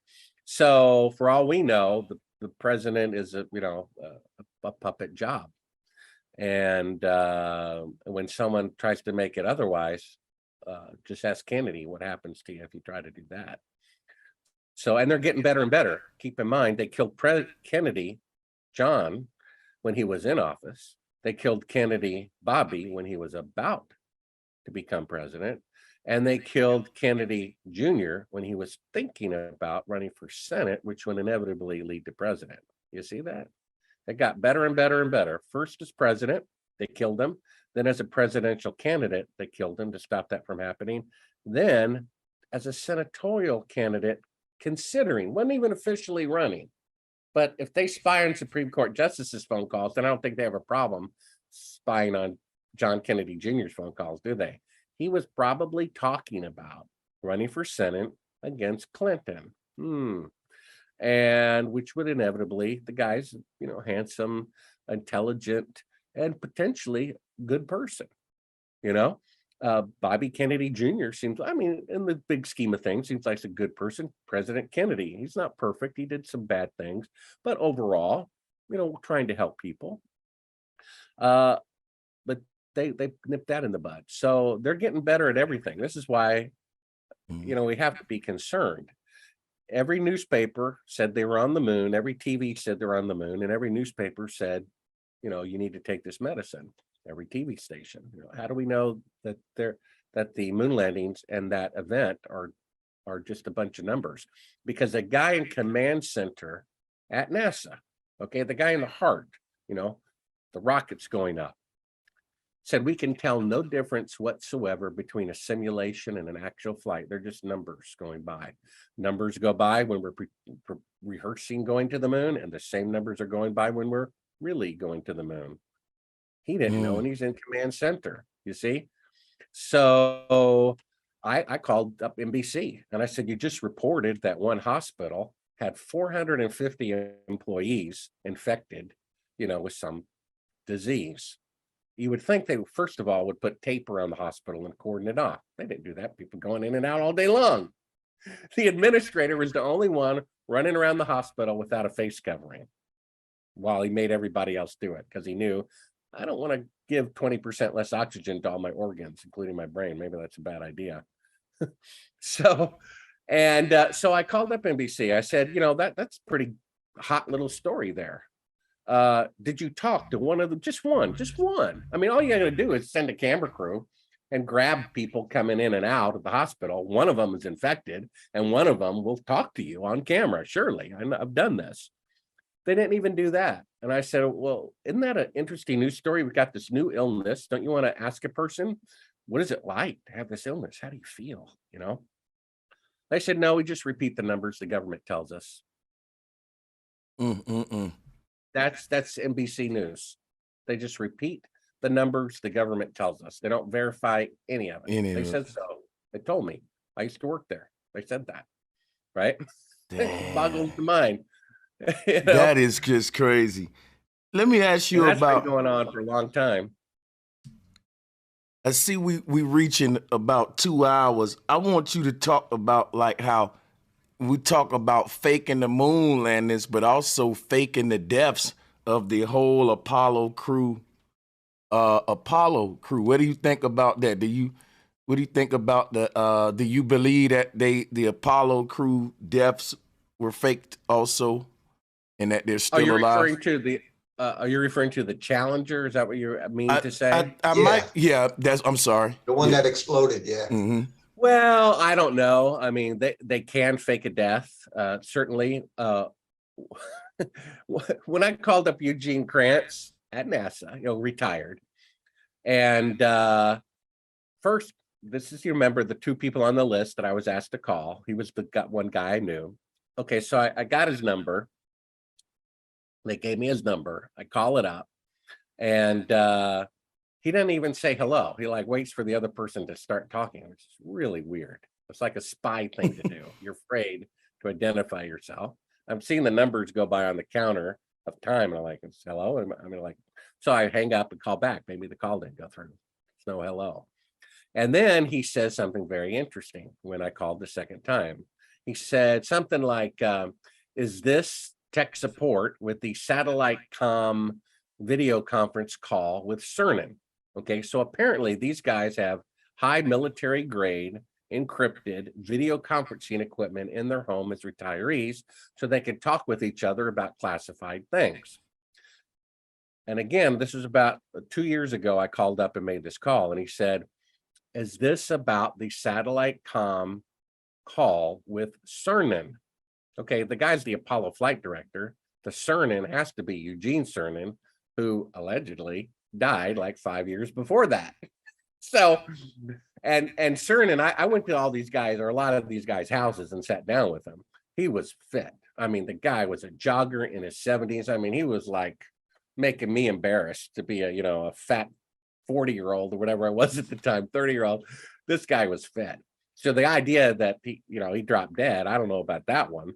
And I suspect that him and maybe one or two of the other astronauts, possibly even Neil Armstrong, didn't want to deal with the 50th anniversary hoopla.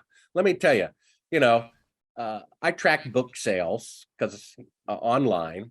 And for some reason, like a week or two ago, book sales really went up. And I'm like, I haven't done any podcast interviews lately. Why did book sales pop up? Like, what is that all about? Then I started getting emails. Hey, Buzz Aldrin got married. And I'm like, oh, good for him. Well, apparently, and every single interview and article about him getting, married, they couldn't help but mention the guy who, punched Bart Sibrel. So that obviously led to people looking up my website and led to them buying the book. So imagine the 50th anniversary is coming up, and you're going to have to deal with the Bart Sibrel questions and the fake moon landing questions when in fact it was fake. What if you just don't want to deal with that? So you die, so you don't have to do it. We have audible proof that Eugene Cernan was alive 2 years ago when he supposedly died 5 years earlier. In the particular case of the Challenger, I don't know. It's possible, but in my opinion, it's more likely that that's a wild, what do they call it, a red herring? Mm-hmm. It's something just to distract us. The most valuable thing that we have is time. If you lose $1 billion in the stock market one day, you can make $1 billion the next day. But if you're not there when your son or daughter is learning to ride the bike or gets their first puppy because you're out, making more money for the family, no, being with your family is more important than more money. It's better to be poor with your family than rich without your family. You'll never get that back. If you're not there when your child gets their first puppy, or you're not there when they go from training wheels to 2 wheels, you'll never get that back. You can always make more money, but you can never make more time. The enemy knows this. It says in the Bible that scoffers come. There's no God. You've been talking about the second coming forever. Literally says that in the Bible. And the answer is, well, that's God's love, because he's waiting, postponing judgment for as long as humanly possible to give everybody the best opportunity to repent. And so we spend 8 hours a day watching television. People spend 100 hours a month, 2.5 work weeks watching television. That doesn't include Facebook, and YouTube. And then you got to commute to work and come back, and you got to go to the dry cleaner and get your car fixed. What time do we have to make the world a better place or to bring down a corrupt government? You see, the moon landings were fake, and that's the most important fraud of NASA. They want us focusing on something else. So the Challenger crew, UFOs, as long as we, stay away from the moon landing fraud. And if we talk about UFOs instead, if we talk about the Challenger instead, they're winning, because the one we need to work on first is the one that's going to bring down the building, which is the moon landing fraud. I agree. That's the finger out of the dike. And as long as we don't talk about that, I think the Challenger thing is a distraction. I remember as a teenager, many times in the tiny town of Franklin, Tennessee, people swore they saw me at Kmart or the grocery store. And I'm like, I wasn't there. And this happened multiple times over the course of years. Apparently there was some guy, in town who looked exactly like me. I never met him, but it happens. I don't know. Plus they can fake pictures. So they're like doing these pictures left and right, and maybe they do look alike. How do we know that they're real, right? They fake pictures being on the moon. For all we know, the pyramid on Mars and the face on Mars are fake. They come from NASA. We have pictures that they say are on Mars that are on Greenland. So why are we going to believe that the face and pyramid on Mars is real? Because we want to believe it. We want to believe Santa Claus as opposed to Mars is dead, because it's more interesting. You see, they want to, I believe they planted those pictures of the face, and I believe every confession in quotes of a military person saying UFOs are real, including Mr. Greer, is a plant. And so maybe he's sincere and sincerely wrong, and please forgive me, and I hope that's the case. But I think, for example, I just look at people's faces. Are they telling the truth or not? And I looked at the face. You probably know the guy's name who worked at Area 51, who said he went in a UFO spacecraft, anti-gravity, whatever. I forgot the name. The guy's name, Czar. Isn't that his name? Something Czar, name like that. Lazar. The guy's name is Lazar. Bob Lazar.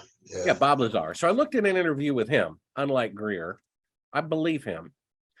And my guess from reading faces is he's telling the truth, but it doesn't mean it's from outer space. According to the book of Enoch, which was in the Bible in Jesus's day, they took out because it identifies the bloodline of the fallen angels being world leadership. And they removed that. And who removed it? World leadership. You see that?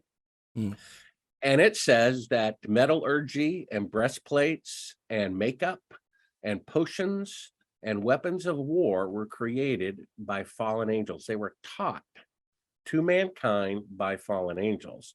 So if fallen angels have been here since Nimrod, which was 6,000 years ago, then you better believe they have the know-how. Imagine if we really walked on the moon 6,000 years ago, the technology we would have now.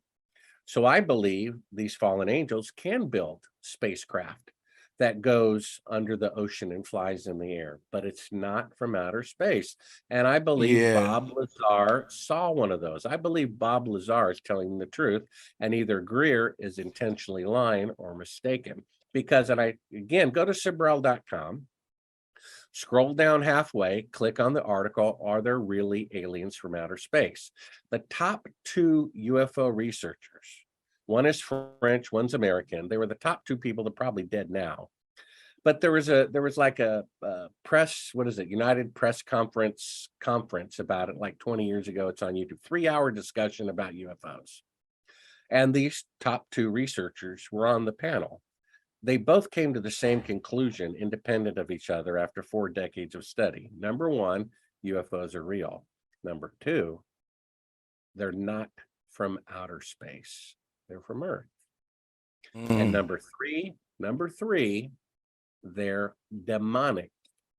Wow. And when they said this, they were expelled from the UFO community. Their leaders were expelled because they didn't say, the League of Planets like in Star Trek, which was brainwashing by the federal government to believe in aliens and to believe that space travel was easy right before the moon landing fraud. You see? If the top two experts on UFOs, who spent decades and decades, independently came to the same conclusion that UFOs are real, but they're from planet Earth and they're demonic origin, which means fallen alien origin, then that's what they are.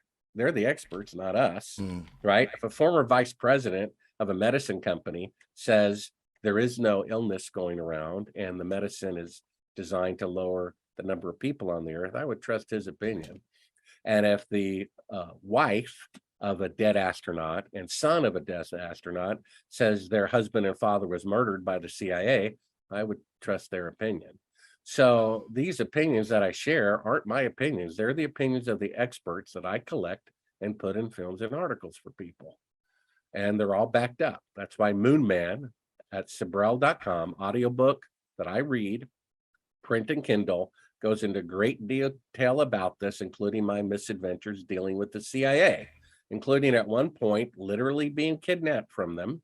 They gave me true serum, some exotic drug that caused me to literally vomit all over the place. Then they get out a clipboard. They start asking me, where's the master? You know, where's this? Where's that? Who knows this? What are your sources? Mind you, I was talking to Apollo astronauts who said, and their relatives who said they were murdered by the CIA during this time. So they were concerned I was getting this genuine information. I escaped their custody. All this is in the book. And you know what I said, Sanchez? I said, I got him. You know why? I got this truth serum in my blood. So I peed in a cup and gave it to a friend, not, didn't talk about it over the phone, only talked about it in person. And he put it in a lab in his name, not mine.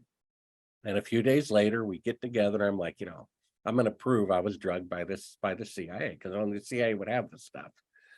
And he said, well, there was a problem at the lab. And I'm like, yeah, what problem? He says, well, funny thing, they were broken in to over the weekend. And I said, yeah, so what? He says, well, funny thing, the only thing stolen was your urine sample. That literally happened. Wow. I mean, so, the Moon Man, the true story of a filmmaker on the CIA hit list, is absolutely true by its title. And someone should make a movie about this, but I don't want to be involved. I'll sell you the film rights and feel free to make me look like an idiot as long as I can buy a house and a car, okay? I'll sign, So yeah, I mean, it just goes on. And yeah, this interview seems like 20 minutes and it's 2 hours. And you ask really good questions, Sanchez, and appreciate you letting me talk. And you would think by now this would all be out of my system, but it pisses me off. It pisses me off that our government murdered people. It pisses me off. And it makes me sad. I'm holding back tears. It makes me sad. Well, Bart, you talked about experts, Bart. I would say that you are the expert in exposing the moon landing. Me too. And Bro Sanchez and his amazing audience, I'm sure a lot really appreciate what you did, just like me. I mean, Astronauts Gone Wild back in 2004, what you did. I mean, you're an expert in this, Bart. You deserve credit. I really thank you for doing this. And Bro Sanchez and his audience, they're a great audience. And, I'm glad you came and shared the story. Like you said, it should be made into a movie. Your book, to me, you're no different than Gary Webb and a lot of other important whistleblowers. I'm very grateful for everything you did. And I want you to acknowledge, you are an expert too, Bart. Yes, most definitely. By this interview, I know if it come to someone just on the inside that can decipher the whole moon landings being a hoax, I definitely recommend them to Sibrel.com, to Bart in the future. And I'm just honored and looking forward to having more of these with Bart, because I can just sit here and pick his mind for hours. I wanted to go into like Phil Schneider, the Dumbs, deep underground bases. And when you say whistleblower, I believe that Bart is also one of those whistleblowers that can call out the fake whistleblowers, because when he was saying about Stephen Greer, a lot of my people was warning me about that when I uploaded his video. Yeah. They was like, Stephen Greer, you know, he's a Yeah. yeah. I don't So trust him either. Yeah. yeah, so that's interesting when he pointed that out. But I want to just say thanks once again, Bart. You always welcome over here. This was epic. And Vinny, thank you so much for making this happen. I look forward to doing this kind of epic content consistently in 2023 and beyond. And this is a plus for the truth community. And yeah, I just look forward to it. Thank you so much, Bart. Yeah. I don't know. Maybe we just lost him or something, but Okay. I wanted to say, bro, you know, I'm excited. We've been talking for like a year. You know, for like a year, I've been trying to collaborate with you, and you know, so I'm excited to finally be on your show. I love what you and your audience too. I mean, you got great audience, the live chats, everything. So you know, I'm happy to finally be here, and I can't wait to collaborate with you. And Oh yeah. you know.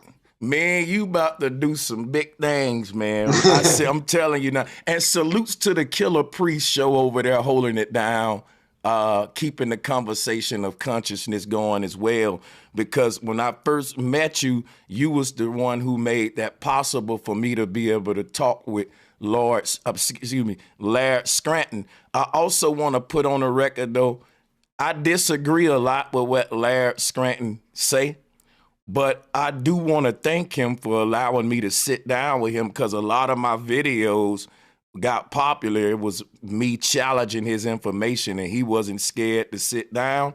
You made it happen. So I do respect him, and I respect that. And it's just a lot of thanks I want to give to you, Vinny. The people don't know that you've been coming through in the clutch, man, for real. Well, thank you, man. And you know what's funny is, because we never got to talk, I literally talked to Laird Scranton and was going to set up. I literally talked him into willing to come and do a show with you, just you and him. Yeah. So I mean, you know, but then, you know, things, we get busy and we never got to make that happen. But we're gonna do it. I'm gonna hit you up. We're gonna be arranging a lot of stuff, because if I was able to sit down with Laird again, it'll go differently. I was in debate mode on the Killer Priest show because of the flat earth and all that was running together on it. But yeah. I would just like for him to, you know, it's just a lot of ideas I got because of this interview here, just being able to allow Bart to just pour out everything that he know. Yo, I ain't gonna lie to you, Vinny. I underestimated how deep Bart was before this interview. Like, he's connected too. Like, you know, anybody can say this stuff, but being on the inside and saying it, yeah, yo. Yeah, man, this is the guy who took the punch for us, man. He got punched by Buzz. This is the dude, you know, like, he is an expert, like I just told him. Like, for exposing the moon landing, Bart Sibrel, you know, and I appreciate you and your audience, and everybody who knows me knows I'm a flat earther also. Bart knows that. You know, that we were able to not just focus on arguing with him, trying to get him to be a flat earther, that we are able to just go into his expertise into the moon stuff, like you said. He's been involved. He met all these people. These people who died gave him videos to release, you know, like, it don't get more real than Bart, you know. And that's something, Vinny, not to cut you off, just to share with the chat room, because a lot of them is like, well, he don't believe the earth is flat. Why don't you ask him about the flat earth and all of that? Listen, it's okay.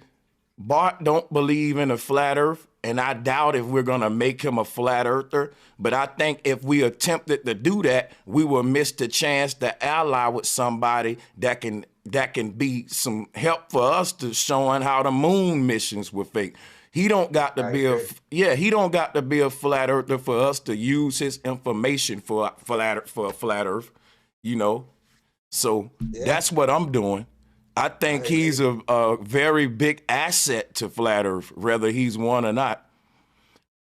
Yeah, whether he knows it or not, man. You know how many people I've showed Astronauts Gone Wild to get them to say, wait, they didn't go to the moon. Right. And then they were able to become flat earthers. So whether Bart knows or not, you know, it's helping. Flat He was just in the waiting room, and I hit for him to join. But as he was, I think he probably having an audio thing. But Vinny, I'm wait around some more and see if he want to hop back on, or you can call him and see or whatever, or we can go and close it out. Because I know we're gonna have more bills if in the future if you able to set this up again, Vinny. And yeah, definitely. and me and you one-on-one as well, and letting the people know who you are and how you came into this thing. Yeah. You know? Yeah. Whenever I bring guests, I don't like to, cut them off and say my opinion. Like a Right. lot of questions that Bart was being asked, I would love to answer, get into the Jesuits and certain things I get into. But, I would love to pick your brain for 2 hours and just interview you like Bart and see where you stand on stuff. Because I noticed one thing about you. Wherever there's a deep conscious bill going on, for the most part, Vinny gonna be there in the midst. Like, you know what I'm saying? He's a real tinfoil hatter, man. Like, that's what we do over here, though. Salute to that. Yeah, man. And just the passion, though, that Bart had was amazing, though. Like, I ain't gonna lie. He's a really good speaker. He's a really good speaker. Yeah, And he's starting to do ministry work now. Actually, after the Killer Priest show, he called me the next day. We talked, and he had so much fun. And he was like, "Oh, I didn't mean to preach that much." Probably the same way he felt on your show today. I He was don't doing a lot mind. of preaching. Yeah. And after that, he decided to start doing ministry work now. So he's actually started ministry work out in the Philippines. So, proud of Bart for that too. I've dropped a bomb on that. Ain't nothing wrong with that at all. And I know a lot of my people are like, they don't get into Christianity and Islam and all that stuff. But my family actually owns a church. So, I mean, I'm not going to speak bad about no one that's, doing the ministry. Because one thing is true. I can prove how your God didn't really exist, but I still can't argue with the fact that it may have changed your life for the good. So, Good point. Yeah, that was my way out of the, out of the streets or whatever through the church. So, that's what's up. You know what, Vinny? Somebody told me that they was gonna set it up to where I might end up with an Eric Dubé interview, but I shouldn't even be saying that and jinx it already. But that's something to look forward to. Yeah. So well, last I talked to Eric, he said he wasn't doing debates. He was making rap music or something. So good for you, man. Well, you actually talked to him, and I don't really want him to debate. I just want to interview him. Speaking of interviews, before we get out of here, Vinny, because this was a good one. Shit. Yes. Do you think Bart would be much of a debater? Because I know a guy who's a very big promoter of the moon missions, and I think he would make a good debate for Bart. Oh, yeah, that would be fun. I'll definitely let him know, man. Yeah, and it looked like Bart had fun, and you were great to him. So, I don't see why he wouldn't want to come back. Yeah, he's always and you always welcome here too, Vinny. And Vinny, anytime you want me to go on another platform, you know what to do, man. I'm yours for that, man. I appreciate you. Yeah, for real. I appreciate you and all the work you do. It's so important. We're in crazy times. We need people like you out there doing all this hard work. That's for real. Hey, Vinny, I'm gonna go ahead and get up out of here. And you got my email, you got my number. Well, I'm gonna hit you up so you can get my number. And let Vinny know that I really enjoyed myself. One of my best interviews, and I would definitely be honored if we can have him back. Yeah, definitely, man. I'm glad. I thought you would have fun with him. So too much fun with him. And he can really, like, when you ask him a question, he's gonna go into story mode. I like that. Yeah. He's trained, man. I mean, this guy's a legit reporter. He used to work for NBC, done interviews with Geraldo Rivera and everyone. I mean, he's a veteran of it, Yep. He got his taste of the upper echelon, but still came down to talk shit and expose that shit. That's kind of like how I did, man, with the music game. Like you peek into the other side, and you kind of get a choice to make on where you want to go with it. He's a real whistleblower, though. I stamp it. Boom, right there. Bums. Yep. Bums. And Vinny, much love and respect to you, my good brother. You know how to reach out to me. For sure. Yeah, much love, bro Sanchez. And have a good night, you and your audience, man. Thank you. You too. Thank you.